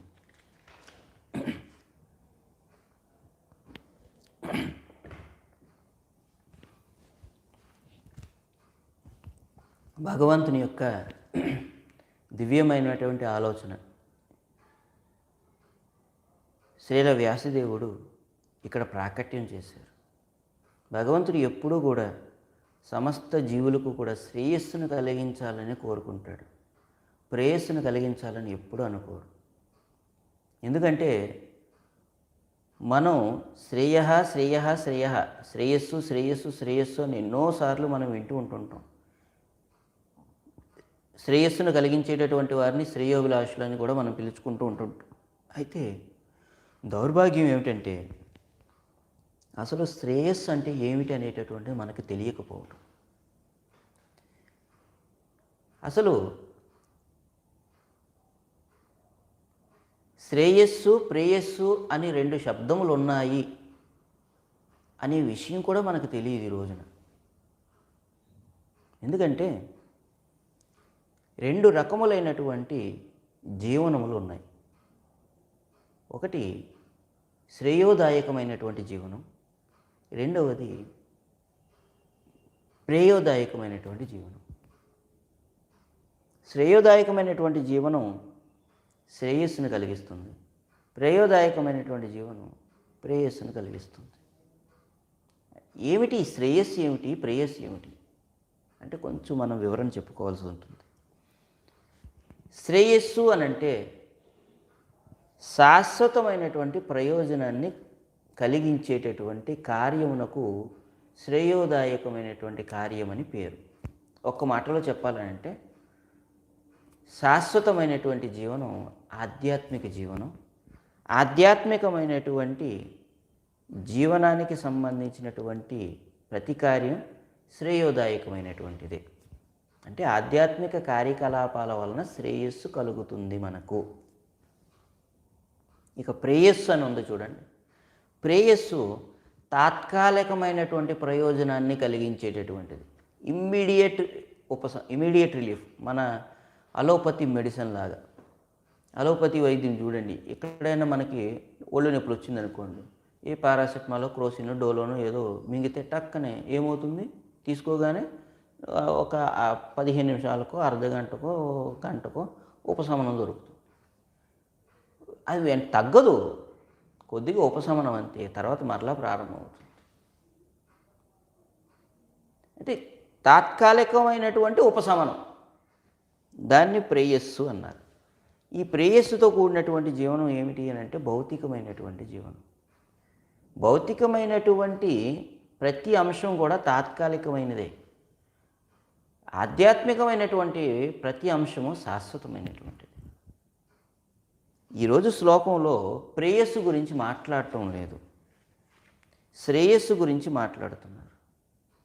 శ్రేయోదాయకమైనటువంటి అంశాన్ని సమస్త జనులకు అందించాలనుకున్నారు. అందులో ముఖ్యంగా స్త్రీలు, శూద్రులు, ద్విజబంధువులు అనేటటువంటి ముగ్గురికి శ్రేయస్సు కలిగించాలి అని చెప్పి కోరుకున్నారు. ఆ శ్రేయస్సుని కలిగించాలని చెప్పి శ్రీల వ్యాసదేవుడు ఈ మహాభారతం అనేటటువంటి కావ్యాన్ని, ఈ మహాభారతం అనేటటువంటి ఇతిహాసాన్ని గ్రంథస్థం చేయటం జరిగింది. ఎందుకంటే శ్రేయస్సు, ప్రేయస్సు. శ్రేయస్సు అంటే ఆధ్యాత్మికమైనటువంటిది, శాశ్వతమైనటువంటి ఫలాన్ని కలిగించేటటువంటిది. ప్రేయస్సు అని అంటే తాత్కాలికమైనటువంటి ప్రయోజనాన్ని కలిగించేటటువంటి భౌతిక జీవనం. ఈ తాత్కాలికమైనటువంటి భౌతిక జీవనం ఏదైతే ఉందో ఆ తాత్కాలికమైనటువంటి భౌతిక జీవనాన్నే శాశ్వతమైనటువంటి దానిగా, ఈ భౌతికమైనటువంటి జీవనమే ఆధ్యాత్మికమైనటువంటి జీవనం అని చెప్పి అనుకుంటూ ఉంటుంటారు. కర్మ శ్రేయసి మూఢానాం, మూర్ఖంగా భావిస్తూ ఉంటారంట. చేస్తున్నటువంటి ఏవైతే చిన్న చిన్న పూజలు, ఏవైతే చిన్న భౌతికమైనటువంటి కార్యకలాపాలు, కామ్యకర్మలు అంటారు, కామ్యకర్మలు ఏవైతే ఉన్నాయో వాటినన్నింటినీ చేస్తూ వాళ్ళు చాలా గాఢంగా నమ్ముతారంట. ఏమని? మేము చేస్తున్నటువంటిది ఆధ్యాత్మికమైనటువంటి జీవనం, మేము గడుపుతున్నది ఆధ్యాత్మిక జీవనం, మేము చేస్తున్నది భక్తి అనుకుంటారంట. కర్మ శ్రేయసి మూఢానం. కర్మ చేస్తూ ఆ కర్మ ఏది? భౌతికమైనటువంటిది. భౌతికమైనటువంటి కర్మ చేస్తూ మేము శ్రేయదాయకమైనటువంటి జీవితం గడుపుతున్నాము అనుకుంటారంట. భావనేమో భౌతికమైనటువంటి ఫలాలు పొందాలని, కానీ మేము ఆధ్యాత్మిక జీవితం గడుపుతున్నాం, భౌతిక జీవితం కాదు అని చెప్పి అనుకుంటారంట. తాము గడుపుతున్నటువంటి భౌతిక జీవితం ఏదైతే ఉందో అదే శ్రేయోదాయకమైనటువంటి జీవితం అని అనుకుంటారంట. తమ తరతరాలకు కూడా తాము గడుపుతున్నటువంటి భౌతిక జీవనం ఏదైతే ఉందో దానినే పరిచయం చేస్తారంట శ్రేయోదాయకమైనటువంటి జీవనంగా.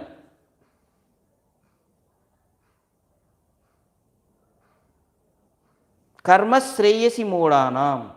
నేను పట్టుకున్నటువంటి కుందేలుకి మూడే కాళ్ళు అని ఎట్లయితే మూర్ఖుడు భావిస్తాడో, మూఢుడు, ఆ విధంగా తాము గడుపుతున్నటువంటి భౌతిక జీవితం వల్లనే నిజమైనటువంటి శ్రేయస్సు కలుగుతుంది అని చెప్పి భావిస్తారంట.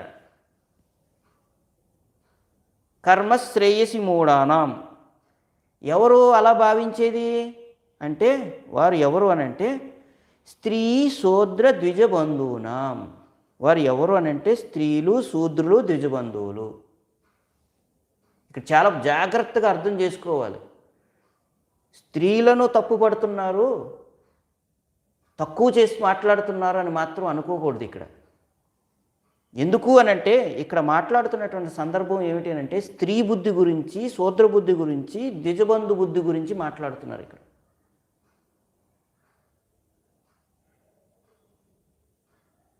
పరిపూర్ణమైనటువంటి ఆధ్యాత్మిక భావంలో వర్తిస్తున్నటువంటి వారి గురించి మాట్లాడటం లేదు ఇక్కడ. దేహాత్మ భావంలో వర్తిస్తున్నటువంటి వారి గురించి మాట్లాడుతున్నారు. శూద్రుడికి దేహాత్మ బుద్ధి ఉంటుంది.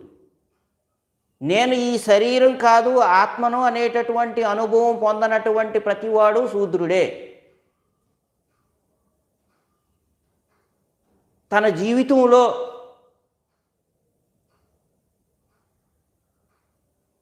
నిర్వర్తించవలసినటువంటి సంస్కార విధులు నిర్వర్తించకుండా ఎవరైతే భౌతికమైనటువంటి పంతాలో తమోగుణభరితుడై జీవితాన్ని గడుపుతున్నారో, ఇంద్రియభోగమే లక్ష్యంగా గడుపుతూ ఉన్నారో, వారు ఉన్నతమైనటువంటి కులాలలో జన్మించిన ఉన్నతమైనటువంటి కులానికి సంబంధించి ఉన్నతమైనటువంటి వర్ణానికి సంబంధించినటువంటి లక్షణాలు పెంపొందించుకొని లేకపోతే వారు ఆ వంశమునందు జన్మించినా కూడా ఆ వంశానికి సంబంధించినటువంటి వారిగా చెప్పబడరు, ద్విజబంధువులుగా చెప్పబడతారు. ఉదాహరణకి బ్రాహ్మణుల ఎంట జన్మించినటువంటి కారణం చేత ఎవరు బ్రాహ్మణులు అయిపోరు. బ్రాహ్మణులు ఎవరు అని అంటే గుణతః బ్రాహ్మణులు అవుతారు. బ్రాహ్మణ గుణాలు పెంపొందించుకున్నటువంటి వారు బ్రాహ్మణులు. బ్రాహ్మణ వంశం నందు జన్మించి బ్రాహ్మణ గుణాలు లేకుండా ఉన్నారనుకోండి, వారు బ్రాహ్మణులుగా చెప్పబడరు, ద్విజబంధు అని అన్నారు. ద్విజబంధూనాం, అటువంటి వారికి దేహాత్మ బుద్ధి ఉంటుంది. ద్విజబంధువుకి దేహాత్మ బుద్ధి ఉంటుంది, కామికర్మ బుద్ధి ఉంటుంది, ఇంద్రియ భోగ బుద్ధి ఉంటుంది. నేను స్త్రీని, నేను పురుషుణ్ణు,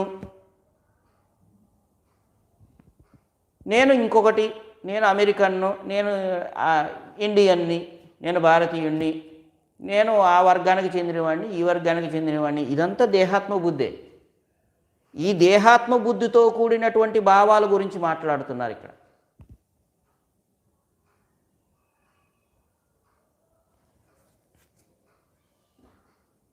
వాస్తవానికి ఈ ప్రపంచంలో ఉన్నటువంటి జీవులంతా కూడా స్త్రీలే. ఏదో శరీరం పొందినంత మాత్రాన్న పురుషుడైపోడు, ఏదో శరీరాన్ని పొందినంత మాత్రాన్న ఒక జీవి స్త్రీగా కూడా పిలువబడదు. స్త్రీ పురుష అనేటటువంటిది ఒక చక్కటి పరస్పర సహకార భావంతో కూడి ఆధ్యాత్మికమైనటువంటి ఉన్నత విలువలను పెంపొందించుకోవడానికి ఏర్పరిచినటువంటి ఒక వ్యవస్థ.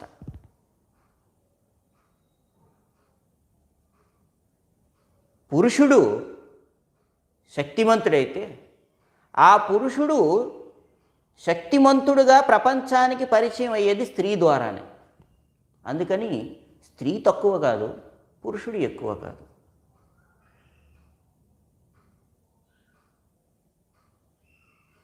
పురుషుడు శక్తి వలన తాను శక్తిమంతుడిగా పరిచయం అవుతున్నాడు కాబట్టి పురుషుడు తక్కువ కాదు, స్త్రీ ఎక్కువ కాదు. సమానత్వం ఉంది. ఇద్దరు శక్తిమంతుడు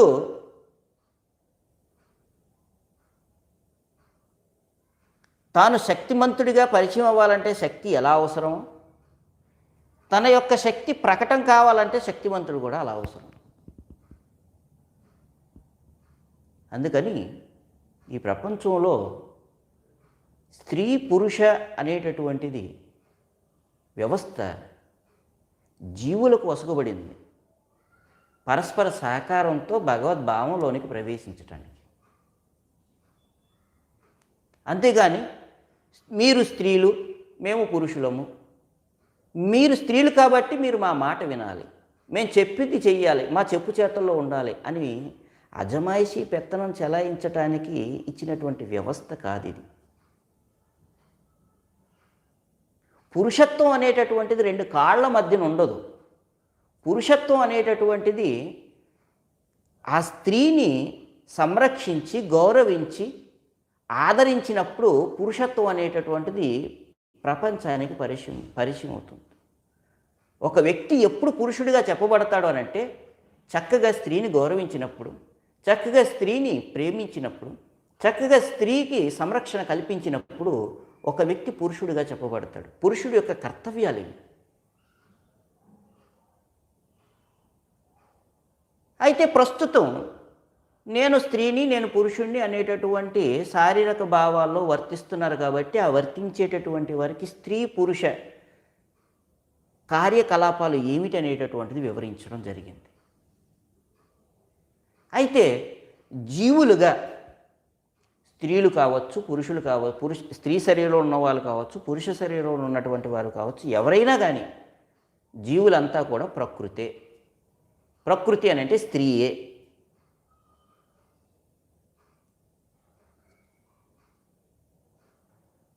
అందుకని ఇక్కడ స్త్రీ అనేటటువంటి శబ్దం ఏదో ఒక శరీరానికి సంబంధించిన దానిగా మాత్రం తీసుకోకండి. దేహాత్మభావం కలిగినటువంటి వ్యవస్థగా తీసుకోండి. దేహాత్మభావం కలిగినటువంటి వ్యవస్థ స్త్రీ వ్యవస్థ, శూద్ర వ్యవస్థ, ద్విజబంధు వ్యవస్థ. చక్కగా ఆధ్యాత్మిక అభ్యాసం కొనసాగిస్తూ తమ యొక్క జీవితాలలో తమను తాము అవగతం ఉనర్చుకునేటటువంటి వారి గురించి చెప్పటం లేదు ఇక్కడ. భక్తియుత సేవా కార్యకలాపాల్లో చక్కగా నిమగ్నలైనటువంటి వ్యక్తుల గురించి మాట్లాడటం లేదు.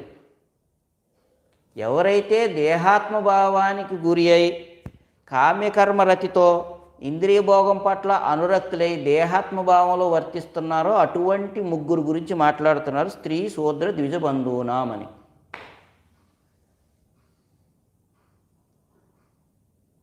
దేహాత్మభావంలో వర్తించేటటువంటి వారు ఎవరైనా కానీ, నేను ఈ శరీరాన్ని, ఈ శరీర సంబంధమైనటువంటివి నావి కాబట్టి నేను నాది అనేటటువంటి భావంలో ఎవరైతే వర్తిస్తూ ఉన్నారో వారంతా కూడా స్త్రీ శూద్ర ద్విజబంధూనాంకి సంబంధించినటువంటి బుద్ధిలో ఉన్నటువంటి వారే. అటువంటి భావంలో ఉన్నటువంటి వారి గురించి మాట్లాడుతున్నారు ఈరోజు శ్లోకం. స్త్రీ శూద్ర ద్విజబంధూనాం. స్త్రీ బుద్ధి ఎట్లా వంటిది ఈ బుద్ధి అని అంటే కామ్యకర్మరతి బుద్ధి. కామ్యకర్మరతి ఉంటుంది. కామ్యకర్మరతి అంటే ఏమిటి? కామ్య అంటే కోరిక, కర్మ అని అంటే కర్మలు, కోరికలతో కూడినటువంటి కర్మలు. ఏదైనా ఒక కర్మ చెయ్యాలి అని అంటే దాని వెనకాతలో ఒక కోరిక ఉంటుంది. కోరికలతో కర్మ చేయటం. దానం చేస్తారు, దానం చేసేటటువంటి విషయంలో కూడా ఒక కోరిక. సహాయం చేస్తారు, ఆ సహాయం చేయటం వెనకాతలు కూడా ఒక ఆలోచన, ఒక కోరిక. స్వర్గప్రాప్తి పొందాలి, సుఖం పొందాలి, ఆనందం పొందాలి, ఆరోగ్యాలు పొందాలి, ఐశ్వర్యాన్ని పొందాలి, సంతాన ప్రాప్తిని పొందాలి, పుత్రలాభం పొందాలి, భర్తకు ఆరోగ్యాలు కలగాలి, కుటుంబం వృద్ధి చెందాలి, పేరు ప్రఖ్యాతలు కావాలి. ఇవన్నీ ఏమిటి? కామనములు, కోరికలు.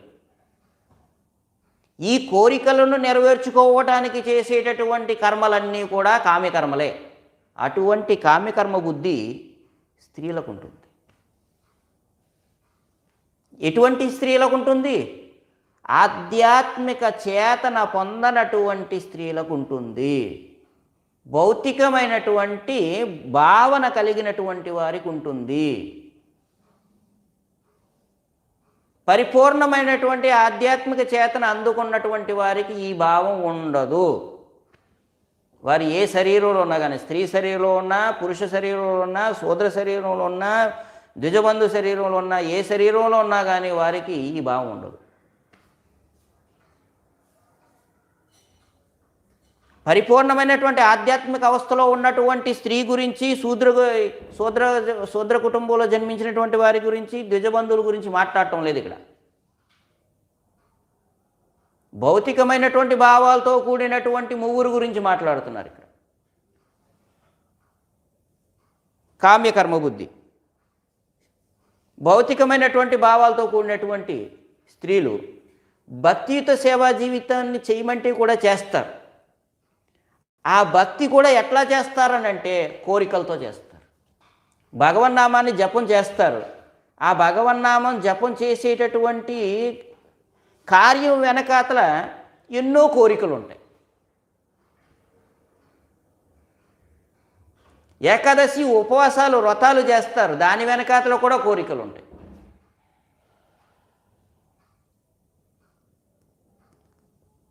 చాతుర్మాస వ్రతాన్ని చేపడతారు, దాని వెనకాతలో కూడా కోరికలు ఉంటాయి. భగవద్గీత భాగవతాలు అన్నింటినీ పారాయణాలు అన్నీ చేస్తూ ఉంటుంటారు, దాని వెనకాతలో కూడా కోరికలు ఉంటాయి. ఇట్లా వారు వ్రతాలు చేపట్టిన, నోములు నోచిన, ఏది నోచినా దాని వెనకాతల కోరిక ఉంటుంది. కామనములు ఉంటాయి వీళ్ళకి. వాళ్ళు కోరికలతో నిర్వహించేటటువంటి కామ్యకర్మలు ఏవైతే ఉన్నాయో ఆ కామ్యకర్మలనే భక్తి అనుకుంటారు. భౌతికమైనటువంటి కోరికలు, ఆధ్యాత్మిక కార్యకలాపాలు, ఆధ్యాత్మిక కార్యకలాపం నిర్వహిస్తూ భౌతికమైనటువంటి కోరికలను నెరవేర్చుకోవడానికి యత్నిస్తారు.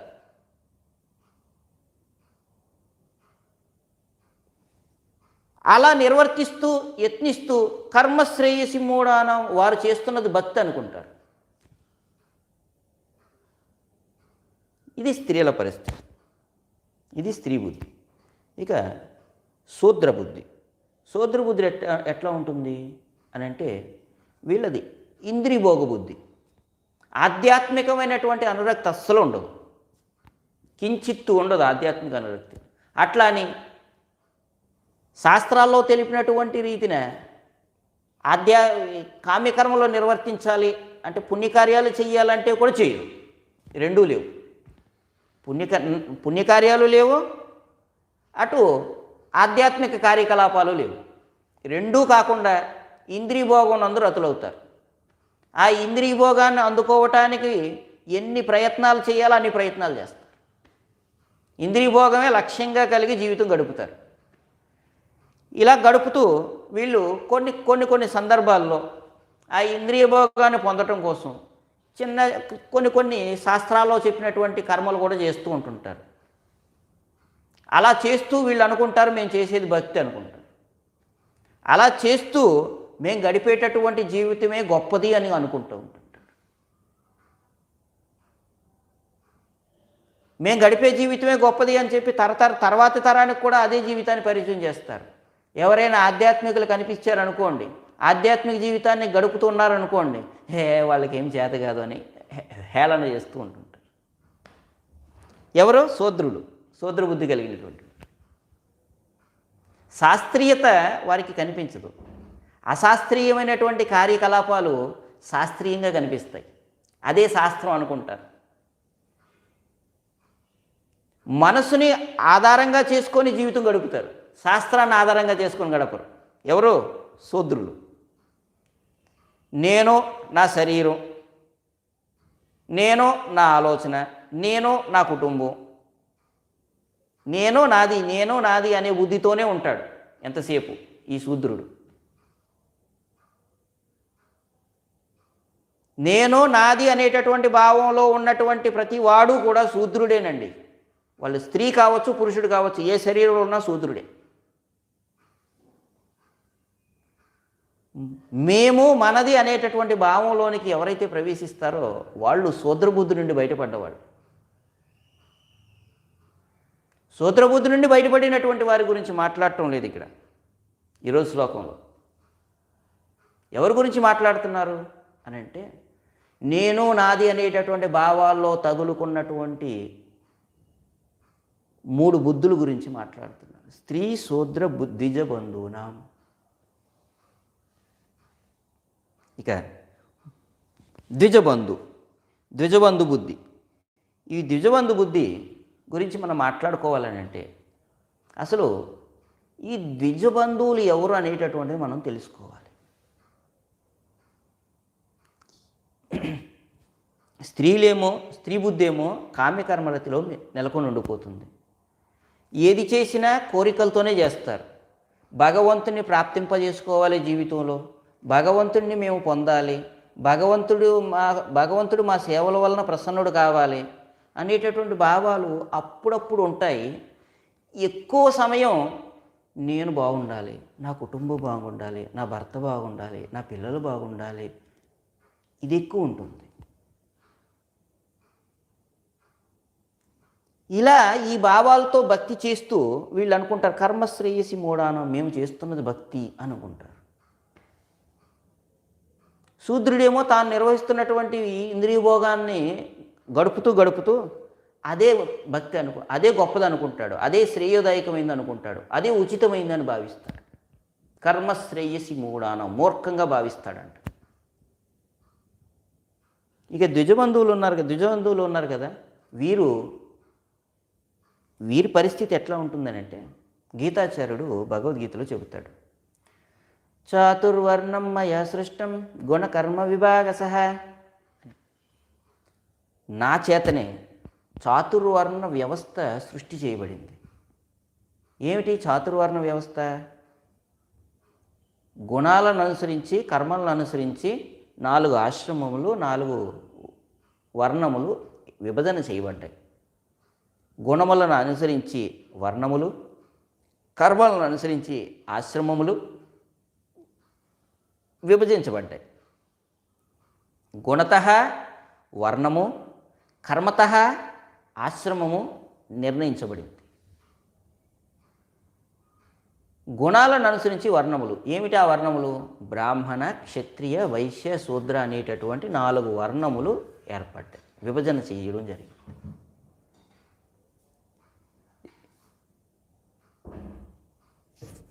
జన్మచేత ఎవరో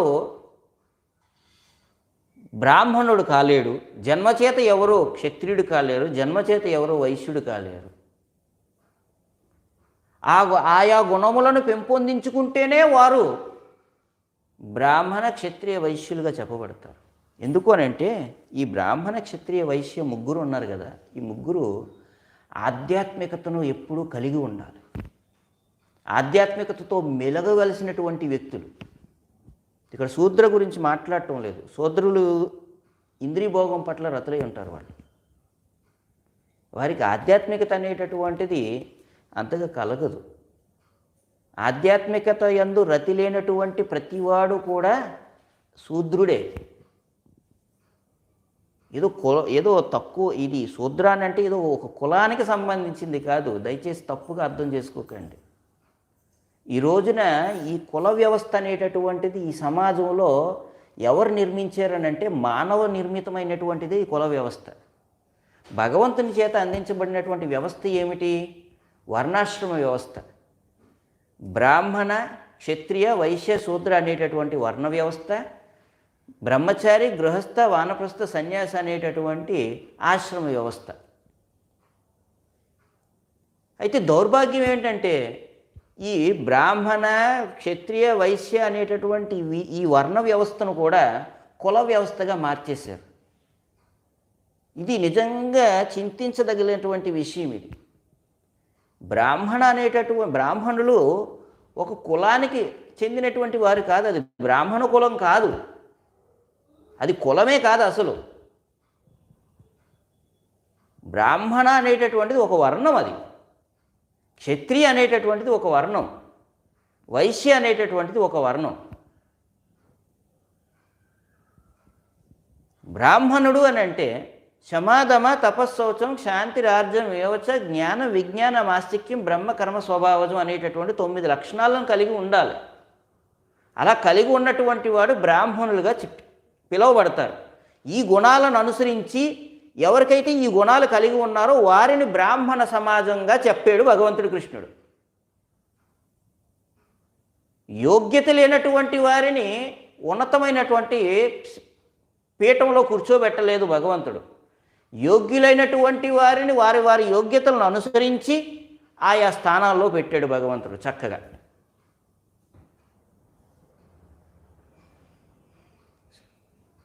ఇంద్రియ నిగ్రహము, ఇంద్రియ నిగ్రహం, క్షమను కలిగి ఉండటం, ఇంద్రియ నిగ్రహాన్ని కలిగి ఉండటం, ఆత్మ సంయమాన్ని కలిగి ఉండటం, దయను కలిగి ఉండటం, ధార్మిక జీవనాన్ని కలిగి ఉండటం, ఇవన్నీ ఏమిటి? బ్రాహ్మణ గుణాలు. ఇవన్నీ కూడా ఓర్పును కలిగి ఉండటం, ఇవన్నీ జ్ఞానాన్ని కలిగి ఉండటం, విజ్ఞానాన్ని కలిగి ఉండటం. జ్ఞానం సిద్ధాంతపూర్వకమైనటువంటి జ్ఞానం, విజ్ఞానం అనుభవపూర్వకమైనటువంటి జ్ఞానం. వీటిని అన్నింటినీ కలిగి ఉంటే వారు బ్రాహ్మణులు. బ్రహ్మ జానాతి బ్రాహ్మణ. ఆధ్యాత్మికమైనటువంటి జ్ఞానం కలిగినటువంటి వారు బ్రాహ్మణులు. ఆధ్యాత్మిక జ్ఞానం అంటే తానెవరో తెలిసినటువంటి వాడు. నేను ఈ శరీరాన్ని కాదు ఆత్మను అని ఎవరు తెలిసినటువంటి వాడు బ్రాహ్మణుడు. నేను ఈ శరీరాన్ని కాదు ఆత్మను, ఆత్మగా నేను భగవంతుని యొక్క నిత్యమైనటువంటి సేవకుడు అని తెలిసినటువంటి వాడు బ్రాహ్మణుడు. కనుకనే ఆ బ్రాహ్మణులు ఆధ్యాత్మికమైనటువంటి కార్యకలాపాల యందు భగవంతుని యొక్క దివ్యమైనటువంటి సేవ యందు ఆసక్తి అనురక్తులై ఉంటారు, సదా నియుక్తులై ఉంటారు. అలా నియుక్తులైనటువంటి వారు సమస్తమైనటువంటి ప్రపంచాన్ని కూడా, సమస్తమైనటువంటి ఇతరమైనటువంటి వర్ణముల వారిని ఆధ్యాత్మికమైనటువంటి రంగంలోనికి, ఆధ్యాత్మికమైనటువంటి జీవనం వైపు మరలించడానికి, ఆధ్యాత్మిక జీవనంలో కొనసాగటానికి వివిధములైనటువంటి రీతులలో ఉపదేశాలు చేస్తూ ఉంటారు, దిశానిర్దేశం చేస్తూ ఉంటారు. మొత్తం సమాజం అంతటినీ కూడా ఆధ్యాత్మికమయం చేసేటటువంటి బాధ్యత ఈ బ్రాహ్మణ సమాజం మీద ఉంది. అందుకని ఈ బ్రాహ్మణ సమాజంలో ఉండేటటువంటి వ్యవస్థ ఉన్నటువంటి విశేషమైనటువంటి అంశం ఏమిటి అని అంటే ఆధ్యాత్మికత. ఆధ్యాత్మికత లేనటువంటి ఎవరైనా కానీ బ్రాహ్మణ కులంలో జన్మించినా వారు బ్రాహ్మణులు కాదు, వారు బ్రాహ్మణులుగా పిలువబడరు. క్షత్రియుడు అని అంటే శౌర్యం ధృతిర్దాక్ష్యం యుద్ధే చాప్య పలాయనం అన్నారు. రక్షణ కల్పించేటటువంటి వ్యవస్థ క్షత్రియులు అంటే. కొంతమందికి సహజంగానే రక్షణ కల్పించేటటువంటి స్వభావం ఉంటుంది. ఆ రక్షణ కల్పించేటటువంటి స్వభావం కలిగినటువంటి వారిది క్షత్రియ స్వభావం. అటువంటి క్షత్రియ స్వభావం కలిగినటువంటి వారు ఉంటారు కదా, వారు కూడా ఆధ్యాత్మికంగా ఉండాలి, భౌతికమైనటువంటి పంతాలో ఉండకూడదు. పరిపూర్ణమైనటువంటి ఆధ్యాత్మిక భావాలతో కూడినటువంటి బ్రాహ్మణుల నుంచి దిశానిర్దేశం తీసుకుంటూ నిర్దిష్టమైనటువంటి శిక్షణ పొందుతూ క్షత్రియులు ఆధ్యాత్మికమైనటువంటి భావాలను పెంపొందించుకొని ఆధ్యాత్మిక భావాలతో ప్రజలను సమస్తమైనటువంటి రాజ్యాన్ని కూడా పరిపాలన చేయాలి. అంటే ఆధ్యాత్మికంగా వారుండి సమస్తమైనటువంటి ప్రపంచానికి ఆధ్యాత్మికతను ఉపదేశం చేయాలి. అందుకని వారిని రాజర్షులు అన్నారు. ఇక వైశ్యులు ఏం చేయాలి? కృషి గోరక్ష వాణిజ్యం వైశ్య కర్మ స్వభావజం. కృషి గోరక్ష వాణిజ్యం, కృషి వ్యవసాయం చేయాలి, వాణిజ్యం వ్యాపారం చేయాలి, గోరక్ష చేయాలి, గోవులను సంరక్షించాలి. ఈ మూడు కార్యాలు చేసేటటువంటి వారు ఎవరైతే ఉన్నారో వారు వైశ్యులుగా చెప్పబడతారు. ఈరోజు చాలామంది చూడండి, మేము వైశ్యులం అండి అని చెప్పుకుంటున్నారు. మీరు కృషి చేస్తారా అంటే లేదండి అంటారు. వాణిజ్యం చేస్తారా అనేసి అంటే ఎక్కడో ఉన్నారు, అక్కడక్కడ వాణిజ్యం చేసేటటువంటి వారు. గోరక్ష చేస్తారా అనేసి గోవులు ఎక్కడ ఉన్నాయి, ఉండడానికే చోటు లేదనేటటువంటి పరిస్థితి ఉంది ఈరోజు. ఇటువంటి లక్షణాలు కలిగి ఉండాలి. ఇటువంటి లక్షణాలు కలిగి ఆధ్యాత్మికమైనటువంటి భావాలతో వీటిని అన్నింటినీ కూడా కొనసాగించాలి. భగవద్భావంలో ఈ కార్యకలాపాలన్నింటినీ నిర్వర్తించాలి. అయితే ఈ ముగ్గురు బ్రాహ్మణ, క్షత్రియ, వైశ్య ఈ ముగ్గురు కూడా ఆధ్యాత్మికంగానే ఉండాలి. అయితే ఈ మూడు వంశాలలో జన్మించి ఈ మూడు వంశాలకు తగినటువంటి యోగ్యతలు కానీ సంపాదించకుండా ఎవరైనా వంశం చేతే మేము ఈ వంశం నందు జన్మ తీసుకున్నాం కాబట్టి మేము బ్రాహ్మణులం, మేము ఈ వంశం నందు జన్మ తీసుకున్నాం కాబట్టి మేము వైశ్యులం, మేము ఈ వంశం నందు జన్మ తీసుకున్నాం కాబట్టి మేము క్షత్రియులు అని ఎవరైనా భావిస్తే, యోగ్యతలు లేకుండా ప్రవర్తిస్తే వారు బ్రాహ్మణులు కాదు, క్షత్రియులు కాదు, వైశ్యులు కాదు. ఎవరు వారు అని అంటే ద్విజబంధూనాం. అదే విషయాన్ని ఈరోజు శ్లోకంలో చెప్పుకొచ్చారు. ద్విజబంధువులు అంటే ఎవరు అని అంటే గుణములు లేకుండా, లక్షణములు పెంపొందించుకోకుండా, తగినటువంటి యోగ్యతలను సంపాదించకుండా పలానా వంశానికి చెందినటువంటి వారమని ఎవరైతే చెప్పుకుంటారో వారు ద్విజబంధువులు. అటువంటి ద్విజబంధువులు ఎవరైతే ఉన్నారో మేము జన్మచేత మేము బ్రాహ్మణులు అయిపోయాం, మేము జన్మచేత వైశ్యులం అయిపోయాం, మేము జన్మచేత క్షత్రియులం అయిపోయాం అని చెప్పుకునేటటువంటి వారు ఉన్నారు కదా. ఈ విధంగా భావించేటటువంటి వారు కర్మశ్రేయసి మూఢానాం, వారు మూర్ఖులు. నిజంగా తాము చేస్తున్నటువంటి కామ్యకర్మల్ని భక్తి అనుకునేటటువంటి వారు కర్మశ్రేయసి మూఢానాం, తాము గడుపుతున్నటువంటి ఇంద్రియభోగం ఏదైతే ఉందో ఇంద్రియభోగాన్ని పొందటం కోసమే కర్మలు చెయ్యాలనేటటువంటి భావంలో ఉన్నారో అటువంటి వారు కూడా కర్మశ్రేయసి మూఢానం, అటువంటి వారు కూడా మూర్ఖులే. చివరిగా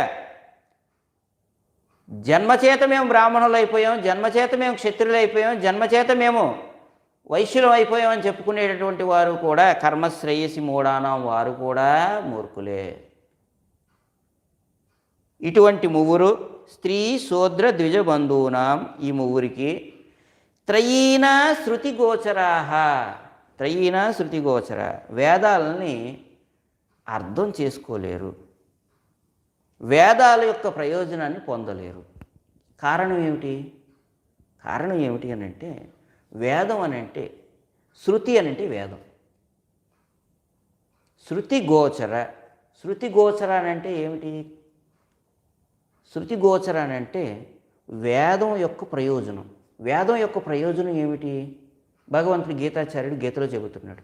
ఏమని అని అంటే, వేదాంతకృత్ వేద విదేవ చాహం, వేదములను రచించిన వాడిని నేనే, వేదముల ద్వారా వేదములు తెలిసిన వాడిని నేనే, వేదముల ద్వారా తెలియబడేటటువంటి వాడిని నేనే. అంటే ఏమిటి? శృతి గోచరాహ, వేదం యొక్క ప్రయోజనం ఎవరు అని అంటే భగవంతుడు కృష్ణుడు. ఆ భగవంతుడి కృష్ణుడిని మనం ప్రాప్తింపజేసుకోవాలి.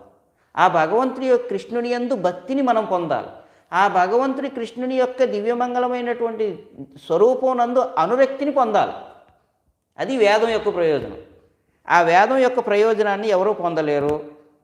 ఆ వేదాలని అవగతం చేసుకోలేరు. ఎవరు?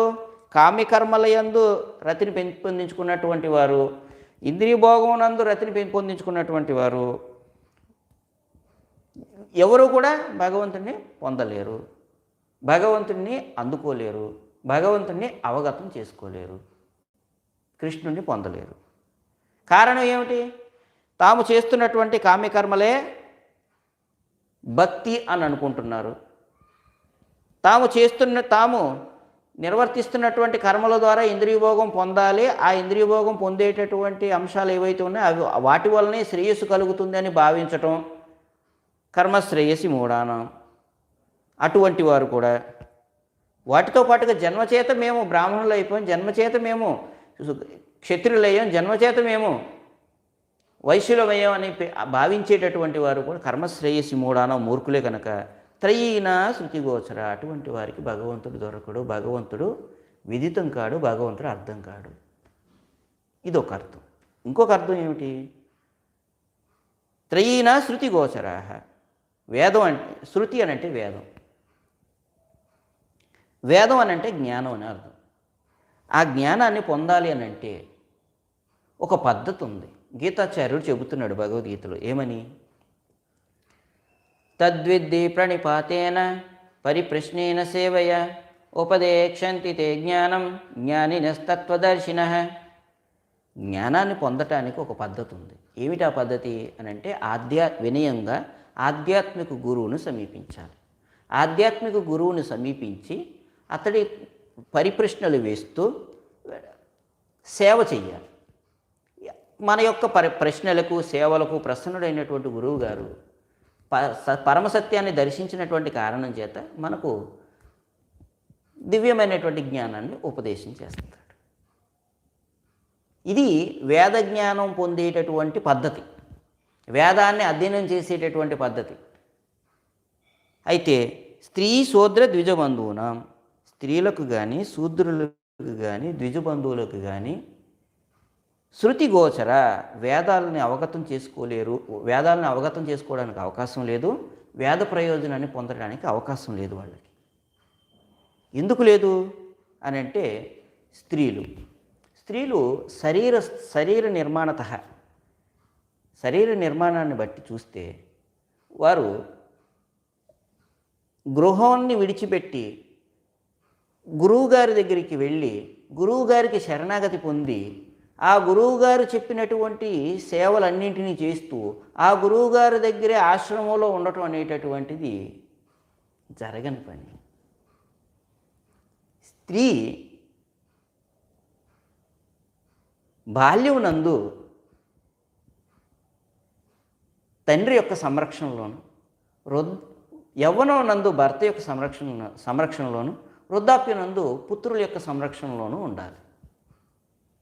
ఇది ఆమెకు ఏర్పరిచినటువంటి ఒక వ్యవస్థ, రక్షక వ్యవస్థ. ఇది బంధించే వ్యవస్థ కాదు. దయచేసి బాగా అర్థం చేసుకోవాలి.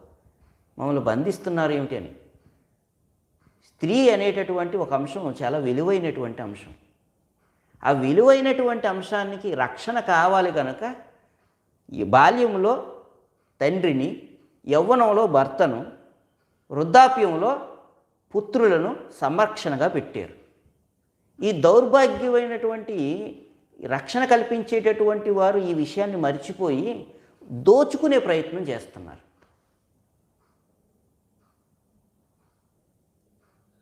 స్త్రీ విలువైనదే కాబట్టి ఎక్కడ పడితే అక్కడ, ఎప్పుడు పడితే అప్పుడు, ఎలా పడితే అలా ఉండకూడదు. ఎందుకంటే విలువైనటువంటి వస్తువు పైన ఎప్పుడు దొంగల చూపు ఉంటుంది. దొంగలు ఎప్పుడు కూడా విలువైనటువంటి వాటిని దోచుకోవడానికి ప్రయత్నిస్తూ ఉంటుంటారు. అందుకని ఆ విలువైనటువంటి ఆ వస్తువును కాపాడే నిమిత్తం రక్షణ పెడతారు. ఇప్పుడు ఉదాహరణకి బంగారం ఉంది. బంగారం చాలా విలువైనది. ఆ విలువైన బంగారాన్ని ఎక్కడ పడితే అక్కడ పెడతామా మనం? భద్రంగా లాకర్లో పెట్టుకుంటాం. అట్లానే స్త్రీ బంగారంలా విలువైనటువంటిది. కనుకనే ఆ విలువైనటువంటి బంగారాన్ని ఎక్కడ పడితే అక్కడ, ఎప్పుడు పడితే అక్కడ, ఎలా పడితే అలా ఉండకుండా సంరక్షణ పెట్టారు. బాల్యంలో తండ్రి యొక్క సంరక్షణలోను, యవ్వనంలో భర్త యొక్క సంరక్షణలోను, వృద్ధాప్యంలో పుత్రుల యొక్క సంరక్షణలోనూ పెట్టారు. సంరక్షించే బాధ్యతే ఉంది కానీ పురుషుడికి దోచుకునేటటువంటి బాధ్యత లేదు, అజమాయిషీ చేసేటటువంటి బాధ్యత లేదు. రక్షించాలంతే. రక్షించేటటువంటి బాధ్యత మాత్రమే ఉంది పురుషుడికి. ఈరోజు ప్రపంచంలో దౌర్భాగ్యకరమైనటువంటి పరిస్థితి ఎలా అయిపోయిందంటే, నేను సంరక్షిస్తున్నాను కాబట్టి, నేను పరిరక్షిస్తున్నాను కాబట్టి దీనిపైన సమస్తమైనటువంటి హక్కులు నాకే ఉన్నాయని చెప్పి భావించేటటువంటి దుస్థితి ఈరోజు నెలకొంది. కారణం ఏమిటి? శూద్రబుద్ధి, ద్విజబుద్ధి, శారీరక భావం వలన రక్షించవలసినటువంటి దాన్ని భక్షించడానికి ప్రయత్నిస్తూ ఉన్నారు, దోచుకోవటానికి ప్రయత్నిస్తున్నారు. ఈరోజు పెత్తందారులాగా పెత్తనం చెలాయిస్తున్నారు. అసలు సంరక్షణ చేసి ఆ సంరక్షణ చేసినట్టు ఆ విలువైనటువంటి వస్తువుని భగవంతునికి అర్పించాలంతే. భగవంతుని యొక్క చరణకమలముల చెంతకు తీసుకొని వెళ్ళాలి. అదే బాధ్యత. తండ్రిగా సంరక్షణ చేస్తూ ఆ స్త్రీని వివాహ సంస్కృతిలోకి వివాహ యజ్ఞం ద్వారా యోగ్యుడైనటువంటి విష్ణుకు ప్రతినిధిగా ఉండేటటువంటి ఒక వ్యక్తికి ఇచ్చి కన్యాదానం చేయాలి. యజ్ఞో వైహి విష్ణు ప్రీత్యర్థం యజ్ఞం చేయాలి. యజ్ఞం చేసి ఆ విష్ణురథుడు ఆమెను భగవత్ చరణాల చెంతకు తీసుకొని వెళ్ళగలిగేటటువంటి సమర్థత కలిగినటువంటి వాని చేతిలో పెట్టాలి. ఇది తండ్రి బాధ్యత. తర్వాత అందుకున్నాడు కదా, అందుకున్న తర్వాత ఇష్టం వచ్చినట్టు ప్రవర్తించకూడదు. ధర్మేచ అర్ధేచ కామేచ మోక్షేచ నాతిచరామి అని మాట్లాడతాడు కదా వివాహం చేసుకునేటప్పుడు. ఆ వివాహ సంస్కృతి ద్వారా తాను చేపట్టినటువంటి ఆమెను మోక్షేచ ధర్మేచ మొట్టమొదట ధర్మబద్ధమైనటువంటి కార్యకలాపాలు ధర్మంగా అర్థాన్ని ఆర్జిస్తూ, ధర్మబద్ధమైనటువంటి కామాన్ని అనుభవిస్తూ, తాను మోక్షం వైపు నడుస్తూ తాను నమ్మి వచ్చినటువంటి ఆమెను కూడా మోక్షం వైపు నడిపించాలి. అంతేకాని తన యొక్క కాళ్ళ దగ్గర బానిసను చేసుకోవడానికి యత్నించాడు అని అంటే ఆ పురుషుడు పతనమైనట్టు.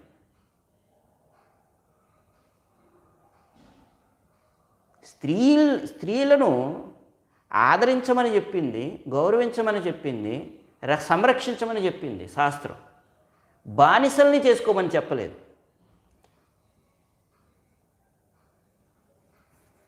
మేము పురుషులము అనేటటువంటి అహంకారం బానిసగా చేసుకోవటానికి ప్రేరేపిస్తుందేమో కానీ దానివలన ఎవరి హృదయంలో కూడా స్థానం సంపాదించుకోలేడు పురుషుడు. స్త్రీలలో మాతృత్వాన్ని చూడాలి. స్త్రీలో మాతృత్వాన్ని చూడనటువంటి వాడికి గౌరవించడం చేత కాదు. అందుకని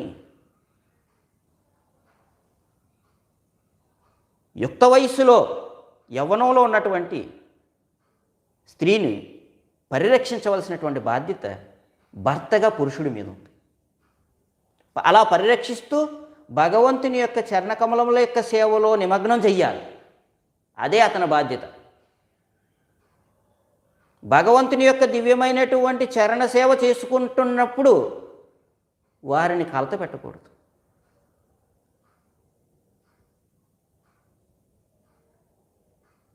ఇలా భగవంతుని యొక్క దివ్యమైనటువంటి సేవలో నిమగ్నం చేసి తాను నిర్వర్తించవలసినటువంటి బాధ్యతలన్నింటినీ నిర్వర్తించి తాను సన్యసించాలి పుత్రుల యొక్క సంరక్షణలో ఆ ధర్మపత్నిని ఉంచి.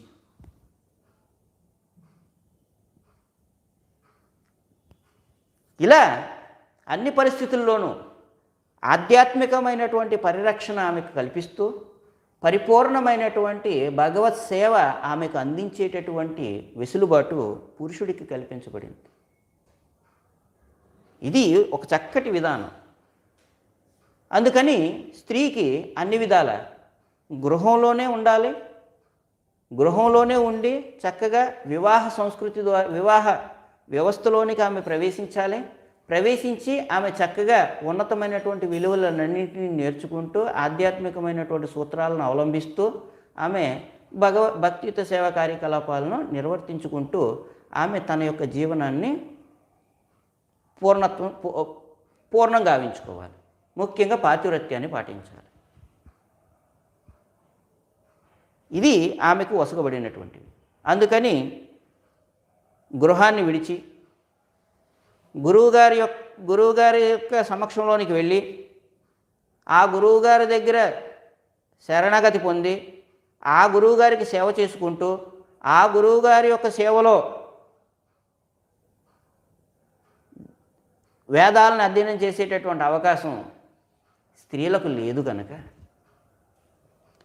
త్రయీన శృతి గోచరాహ న శృతి గోచరాహ వేద ప్రయోజనాన్ని పొందలేరు. వేద ప్రయోజనాన్ని పొందలేరు అంటే భగవంతుని పొందలేరు. భగవంతుని పొందడానికి అవకాశం లేదు ఇక్కడ. ఇక తర్వాత శూద్రులు ఉన్నారు. శూద్రుడికి ఇంద్రియ భోగం మీద ఆసక్తి ఉంటుంది కానీ భౌతిక భోగాల మీద అనురక్తి ఉంటుంది తప్ప ఆధ్యాత్మిక జీవితం పట్ల ఆధ్యాత్మిక జీవితం ద్వారా పరిచయం అయ్యేటటువంటి భగవంతుని యొక్క దివ్యమైనటువంటి సేవ పట్ల అతనికి అనురక్తి ఉండదు. ఆధ్యాత్మికంగా సోమరితనాన్ని ప్రదర్శించేటటువంటి వాడు శూద్రుడు. ఇంకా చెప్పాలి అని అంటే శారీరక భావంలో వర్తించేటటువంటి వాడని చెప్పచ్చు. దేహాత్మ బుద్ధితో వర్తించేటటువంటి వాడిని శూద్ర బుద్ధి. జీవితం యొక్క లక్ష్యం ఏమిటో తెలియకుండా వర్తించేటటువంటి వాడిని శూద్ర బుద్ధి. అటువంటి శూద్ర బుద్ధి కలిగినటువంటి వారు కూడా ఆధ్యాత్మిక దివ్యజ్ఞానాన్ని పొందటం కోసం గురువుగారిని సమీపించటం, ఆ సమీపించినటువంటి గురువుగారి ద్వారా దివ్యజ్ఞానాన్ని పొందటం అనేటటువంటిది జరగదు కనుక వాళ్ళకు కూడా నా శృతి గోచరాహ వారికి కూడా వేద జ్ఞానం అవగతం కాదు, వేద ప్రయోజనం అందుకోలేరు వారు కూడా. ఇక చివరిగా ఎవరున్నారు? ద్విజబంధు. ఆ ద్విజబంధువులకు కూడా ద్విజబంధు అంటే ఏమనుకున్నాం? బ్రాహ్మణ వర్గం ఉంది, క్షత్రియ వర్గం ఉంది, వైశ్య వర్గం ఉంది. బ్రాహ్మణ వర్గం, వైశ్య వర్గం, క్షత్రియ వర్గం ఈ వంశములలో జన్మ తీసుకున్నారు. కానీ ఆ వంశములలో జన్మ తీసుకున్నప్పటికీ కూడా ఆ వంశానికి తగినటువంటి గుణాలు వీళ్ళకి లేవు. బ్రాహ్మణ కుటుంబంలో జన్మ తీసుకున్నారు, కానీ అతడికి బ్రాహ్మణ గుణాలు లేవు. క్షత్రియుడిగా జన్మించాడు, కానీ క్షత్రియ గుణాలు లేవు. వైశ్య వంశంలో జన్మించాడు, కానీ వైశ్య గుణాలు లేవు.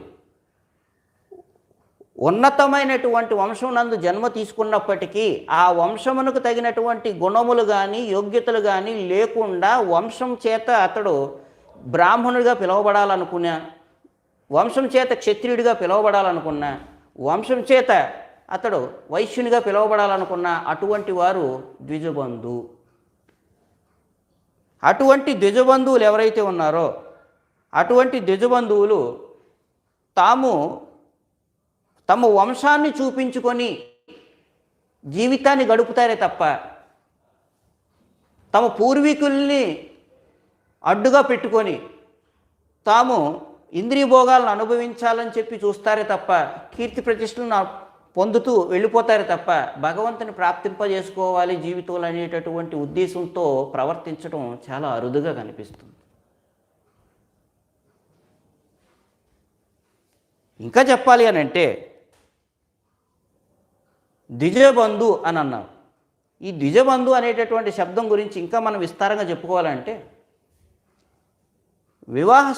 వివాహ సంస్కారం అనేటటువంటిది పూర్తయిన తర్వాత స్త్రీ పురుషులు ఇరువురు కూడా తమ యొక్క వంశాన్ని వృద్ధి చేసుకోవటానికి గర్భాధాన సంస్కారం అనేటటువంటిది ఒకటి నిర్వర్తించవలసి ఉంటుంది. ఆ గర్భాధాన సంస్కారం ద్వారా వారికి సంతానం కలిగితే ఆ కలిగినటువంటి సంతానం జన్మ పొందినట్లు. ఆ జన్మ ఏదైతే ఉందో అది తొలి జన్మ, అంటే మొట్టమొదటి జన్మగా చెప్పబడింది. అటువంటి జన్మ పొందినటువంటి వ్యక్తి అంటే గర్భాధాన సంస్కారం ద్వారా తల్లిదండ్రుల ద్వారా పొందినటువంటి జన్మ మొట్టమొదటి జన్మ అయితే ఆధ్యాత్మిక గురువు దగ్గర ఉపదేశం పొందుతూ ఆధ్యాత్మిక గురువు ద్వారా మంత్రోపదేశం పొంది ఉపనయన సంస్కారం కానీ పొందినట్లయితే అతడు ద్విజుడవుతాడు. తల్లిదండ్రులు ఇచ్చినటువంటి జన్మ వలన అతడికి భౌతికమైనటువంటి జన్మ దొరుకుతుంది. ఆధ్యాత్మిక గురువుని సమీపించి మంత్రోపదేశం పొందినప్పుడు అతడికి ద్విజత్వం దొరుకుతుంది. అప్పుడు అతడు ద్విజుడవుతాడు. ఆ తదుపరి అతడు ఆధ్యాత్మిక గురువు యొక్క నిర్దేశకత్వంలో చక్కగా శాస్త్రాలన్నింటినీ అధ్యయనం చేస్తూ ఉంటే అతడు విప్రుడవుతాడు. అట్లా శాస్త్రాలన్నింటినీ అధ్యయనం చేసినటువంటి శాస్త్రాల్లో ఉండేటటువంటి సమస్తమైనటువంటి తత్వాన్ని అనుభవంలోనికి తెచ్చుకునేటువంటి వాడు బ్రాహ్మణుడు అవుతాడు.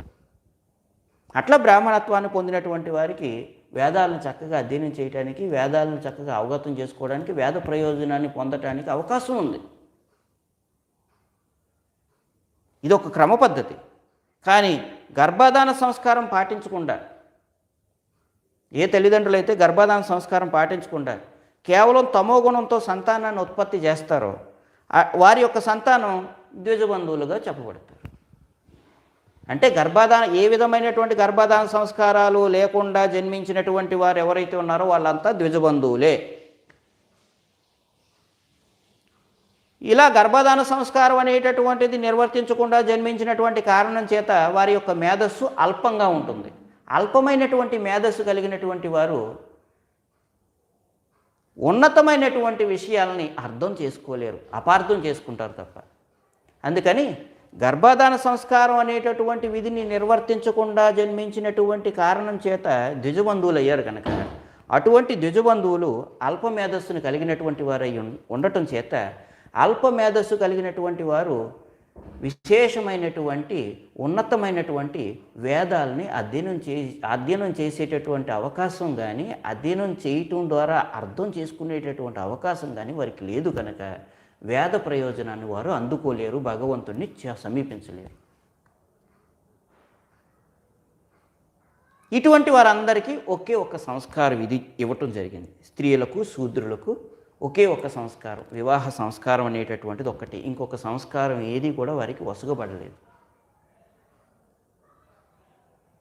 అయితే ఈ వివాహ సంస్కారం ఏదైతే ఉందో ఇది కూడా ప్రేయస్సుతో కూడిందే కానీ శ్రేయస్సుతో కూడినటువంటిది కాదు. వివాహ సంస్కారం అనేటటువంటి సంస్కారాలు ఏవైతే ఉన్నాయో ఇవి వర్ణాశ్రమ వ్యవస్థలో వస్తాయి. ఈ వర్ణాశ్రమ వ్యవస్థ అనేటటువంటిది శ్రేయస్సు కాదు, ప్రేయస్సే. వివాహ సంస్కృతి అనేటటువంటిది ఒక్కటే స్త్రీలకు శూద్రులకు వసగబడింది. ఇంకొక సంస్కారం ద్వారా వారికి ఉద్ధరణ అనేటటువంటిది జరగదు. అందుకని వీరికి ఇచ్చినటువంటి ఒకే ఒక సంస్కారం వివాహ సంస్కారం. అందుకని శూద్రులు స్త్రీలు వివాహ సంస్కారంలోనికి తప్పనిసరిగా ప్రవేశించాలి, ఈ వివాహ సంస్కృతిని అవలంబించాలి తప్పనిసరిగా. అయితే ఈ వివాహ సంస్కృతి కానీ వివాహ సంస్కారం కానీ శ్రేయస్సుని కలిగించదు, శ్రేయస్సుని కలిగించేటటువంటిది కాదు. ఎందుకు? శ్రేయస్సు అని అంటే శాశ్వతమైనటువంటిది. శ్రేయస్సు అని అంటే భగవద్భక్తికి సంబంధించినటువంటిది. శ్రేయ శ్రేయోదాయకమైనటువంటిది భగవద్భక్తి. ఆ భగవద్భక్తిని పొందాలి, ఆ భగవద్భక్తిని అందుకోవాలి. ఎవరు? స్త్రీ శూద్ర ద్విజ బంధువునాం. దేహాత్మభావంతో వర్తించేటటువంటి అయినప్పటికీ ఇంద్రియ భోగాలు పొందాలని పరితపించేటటువంటి వారు కావచ్చు, కామ్యకర్మలు చేస్తూ తాము చేస్తున్నటువంటి కామ్యకర్మలే భక్తి అని తలచేటటువంటి వారు కావచ్చు, వారందరూ కూడా శుద్ధమైనటువంటి విశుద్ధమైనటువంటి భక్తిని భగవంతుని యందు పొందాలి.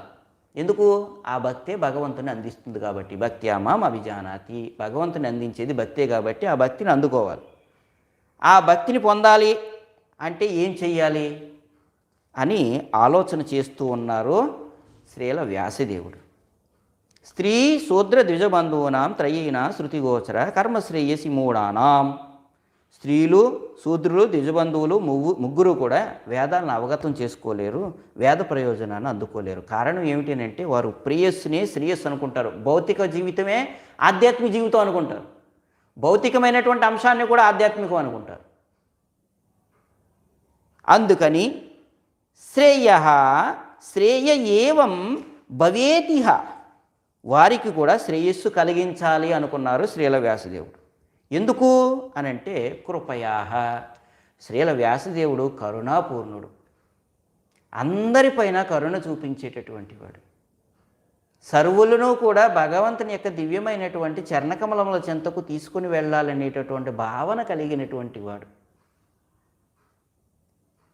అన్ని రకములైనటువంటి తరగతులకు సంబంధించినటువంటి వారు అంతా కూడా భగవంతుని యొక్క దివ్యమైనటువంటి చరణ సేవలో నిమగ్నం కావాలని కోరుకునేటటువంటి కరుణాపూర్ణుడు కనుక కృపయా, కరుణాపూర్ణుడైనటువంటి శ్రీల వ్యాసదేవుడు ఇతి భారతమాఖ్యానాం కృపయా మునినాకృతం, చారిత్రాత్మకమైనటువంటి కథలతో కూడినటువంటి మహాభారతాన్ని లిఖించాడు. భారతం ఆఖ్యానం అన్నారు. ఆఖ్యానం అని అంటే ఏమిటి? చారిత్రాత్మకమైనటువంటి కథలతో కూడినటువంటిది మహాభారతం. అటువంటి మహాభారతాన్ని అత్యంత కృపతో లిఖించాడు. ఇప్పుడు ఎవరైనా అనొచ్చు, ఈ మహాభారతంలో కథలు ఉన్నాయి అన్నారు కదా, ఇప్పుడు మహాభారతాన్ని ఎందుకు అందించాడు అని అంటే తత్వం చెప్పారనుకోండి, అర్థం చేసుకోవడం కష్టం. అల్పజ్ఞులైనటువంటి వారికి కావచ్చు, ఇంద్రియ భోగరతులకు కావచ్చు, భౌతికమైనటువంటి భోగాలు పొందాలని కోరుకునేటటువంటి వారికి కావచ్చు, కామ్యకర్మలు నిర్వర్తిస్తూ భక్తి చేస్తున్నామని భ్రమితులయ్యేటటువంటి వారు కావచ్చు, ఎవరైనా కానీ, వీరు ఎవరైనా కానీ తత్వాన్ని చెబితే అర్థం చేసుకోలేరు. అందుకని కథల రూపంలో చెబితే చక్కగా అర్థం చేసుకుంటారు. ఆ కథలు ఏవో కల్పితమైనటువంటి కథలు కాదు, చారిత్రాత్మకమైనటువంటి కథలు, వాస్తవికమైనటువంటి కథలు. వాటిని అన్నింటినీ కూడా ఉదహరిస్తూ దివ్యమైనటువంటి రీతిన శుద్ధమైనటువంటి భక్తి భావాలను జనులందరిలో కూడా పెంపొందింపజేయడం కోసం ముఖ్యంగా స్త్రీ శూద్ర ద్విజబంధువునాం, ఈ ముగ్గురికి కూడా భగవంతుని యొక్క దివ్యమైనటువంటి చరణ సేవ అనేటటువంటిది కల్పించడం కోసం మహాభారతం అనేటటువంటి ఒక ఇతిహాసాన్ని శ్రీల వ్యాసదేవుడు అత్యంత కరుణతో లిఖించాడు. అయితే ఎవరైనా అనొచ్చు, అంటే ఈ మహాభారతం పంచమ వేదంగా పిలువబడింది. అయితే ఈ మహాభారతం చదివితే అధ్యయనం చేస్తే వేదాలన్నీ అధ్యయనం చేసినట్టు అయిపోతుందా అని అంటే అయిపోతుంది. ఎందుకంటే ఆ మహాభారతంలోనే ఒక అద్భుతమైనటువంటి విషయం చెప్పారు.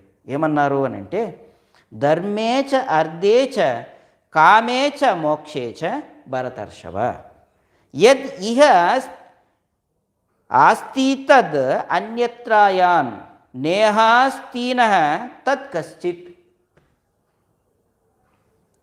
ధర్మేచ అర్ధేచ కామేచ మోక్షేచ భరతర్షభ. ధర్మ అర్ధ కామ మోక్షములు ఏవైతే ఉన్నాయో ఈ ధర్మార్థ కామ మోక్షమునకు సంబంధించినంత వరకు మహాభారతంలో లేనిదంటూ ఏమీ లేదు, అన్నీ ఉన్నాయి. యద్ ఇహాస్తిత్ అన్యత్రయన్, మహాభారతంలో ఉన్నది ఇంకే ఇతర శాస్త్రాల్లోనైనా దొరకొచ్చునేమో కానీ నేహాస్తిన తత్కశ్చిత్, మహాభారతంలో లేనిది ఇంకెక్కడ దొరకదు. అంటే మహాభారతంలో అన్నీ ఉన్నాయి. వేదాల్లో చెప్పినటువంటి సమస్తమైనటువంటి వివరణ, సమస్తమైనటువంటి తత్వము మహాభారతంలో దాగి ఉంది. అందుకనే నారదుడు ఒక అద్భుతమైనటువంటి మాట మాట్లాడతాడు. ధర్మార్థ కామ మోక్షాల గురించి మహాభారతంలో చెప్పడం యొక్క ముఖ్య ఉద్దేశం ఏమిటి అని అంటే, పంచమ పురుషార్థమైనటువంటి శుద్ధమైనటువంటి భగవద్భక్తిని జనులకు అందించాలనేటటువంటి సంకల్పం వ్యాసుడు చేశాడు. ధర్మార్థ కామ మోక్షాల యొక్క ప్రస్తావన దేనికి అని అంటే, పంచమ పురుషార్థమైనటువంటి కృష్ణ ప్రేమను అందరికీ అందించాలనేటటువంటిది ఉద్దేశం. ఆ ఉద్దేశంతో మహాభారతాన్ని లిఖించారు. అందుకని మహాభారతం అంతా మీరు గమనించినట్లయితే అది ఎన్నెన్నో ప్రస్తావనలు. ఒకసారి నారదుడు అడుగుతాడు ఈ మాట, సాక్షాత్తు భగవంతుని కృష్ణుడిని అడుగుతాడు. ఏమని అని అంటే, పాండవులకు నువ్వెంతో దగ్గరగా ఉన్నావు స్వామి, పాండవులకు నీవెంతో దగ్గరగా ఉన్నావు, పాండవులకి నీవు ఎంత సన్నిహితంగా ఉన్నావు అని అంటే, వాళ్ళు నడిచిన ప్రతి అడుగులో నువ్వు ఉన్నావు. అయినా కూడా వాళ్ళు ఎన్నెన్నో కష్టాలు పడ్డారు. నీవు అంత సన్నిహితంగా ఉన్నా కూడా పాండవులు అంత కష్టపడ్డారు. అయితే వాళ్ళు ఆ కష్టాలు అనుభవిస్తున్నారు కదా, ఆ కష్టాలు ఎన్ని వస్తున్నాయో అంత నీకు దగ్గర అవుతున్నారు. ఎంత కష్టపడుతున్నారో వారికి ఎంత పెద్ద కష్టం వస్తుందో అంతగా నీ మీద భక్తి పెరుగుతుంది వాళ్ళకి. అట్లా నీ మీద భక్తి పెంచుకున్నారు వాళ్ళు. కాబట్టి ఆ పాండవులు ఏ విధంగా నీ యందు భక్తి పెంచుకున్నారో ఆ విధమైనటువంటి భక్తి నాకు కూడా కలిగేటట్టు ఆశీర్వదించండి అని నారదుడే చెబుతున్నాడు. నారదుడు కృష్ణుడిని అడుగుతున్నాడండి. సాక్షాత్తు పాండవుల యొక్క తల్లి కుంతీదేవి, కృష్ణుడు కురుక్షేత్ర యుద్ధం అంతా పూర్తయిపోయిన తర్వాత రాజ్యపట్టాభిషేకం అంతా పాండవులకి చేసిన తర్వాత కృష్ణుడు ద్వారకకు వెళ్ళిపోతున్నాడు. వెళ్ళిపోవడానికి ప్రయాణం అయినప్పుడు కుంతీదేవి వచ్చి అడ్డుపడి కృష్ణ వెళ్ళిపోతున్నావా అప్పుడే? మమ్మల్ని ఎన్నెన్నో కష్టాల నుంచి రక్షించావు, విషం పెట్టినప్పుడు రక్షించావు, మమ్మల్ని ఇంటికి నిప్పంటించినప్పుడు రక్షించావు, వివస్త్రం చేస్తున్నటువంటి పరిస్థితిలో ద్రౌపదిని రక్షించావు, ఇట్లా ఎన్నెన్నో పరిస్థితుల నుండి మమ్మల్ని అందరినీ రక్షించావు. ఆ కష్టాలన్నింటిలో కూడా రాక్షసుల బారి నుండి రక్షించావు, మారణ ఆయుధాల నుండి రక్షించావు, మమ్మల్ని అన్నింటి నుండి రక్షించావు. ఎన్నెన్నో కష్టాలు వచ్చినాయి. ఆ కష్టం వచ్చిన ప్రతిసారి మేము మిమ్మల్ని తలుచుకున్న ప్రతిసారి మీరు మా దగ్గరికి వచ్చారు, మాతోనే ఉన్నారు మీరు. ఇప్పుడు మాకు కష్టాలన్నీ తొలగిపోయినాయి, సుఖాలు వచ్చినాయి, నువ్వు వెళ్ళిపోతున్నావు. కాబట్టి మాకు ఈ సుఖాలు వద్దు. విపద సంతు తస్యస్వ తత్ర తత్ర జగద్గురో భవతో దర్శనం యత్స్యాత్ పునర్భవ దర్శనం. మీ దర్శనాన్ని కలిగించేటటువంటి ఆ కష్టములే మాకు మళ్ళీ మళ్ళీ ఇవ్వండి.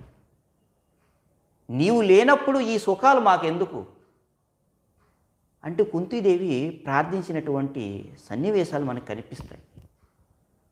ఇట్లా మహాభారతం అంతా కూడా శ్రీల వ్యాసదేవుడు స్త్రీ శూద్ర ద్విజబంధువునాం, స్త్రీలకు శూద్రులకు ద్విజబంధువులకు భగవంతుని యందు విశుద్ధమైనటువంటి భక్తిని పెంపొందించడానికి అందించినటువంటి విశేషమైనటువంటి గ్రంథం ఇతిహాసంగా చెప్పబడింది మహాభారతం.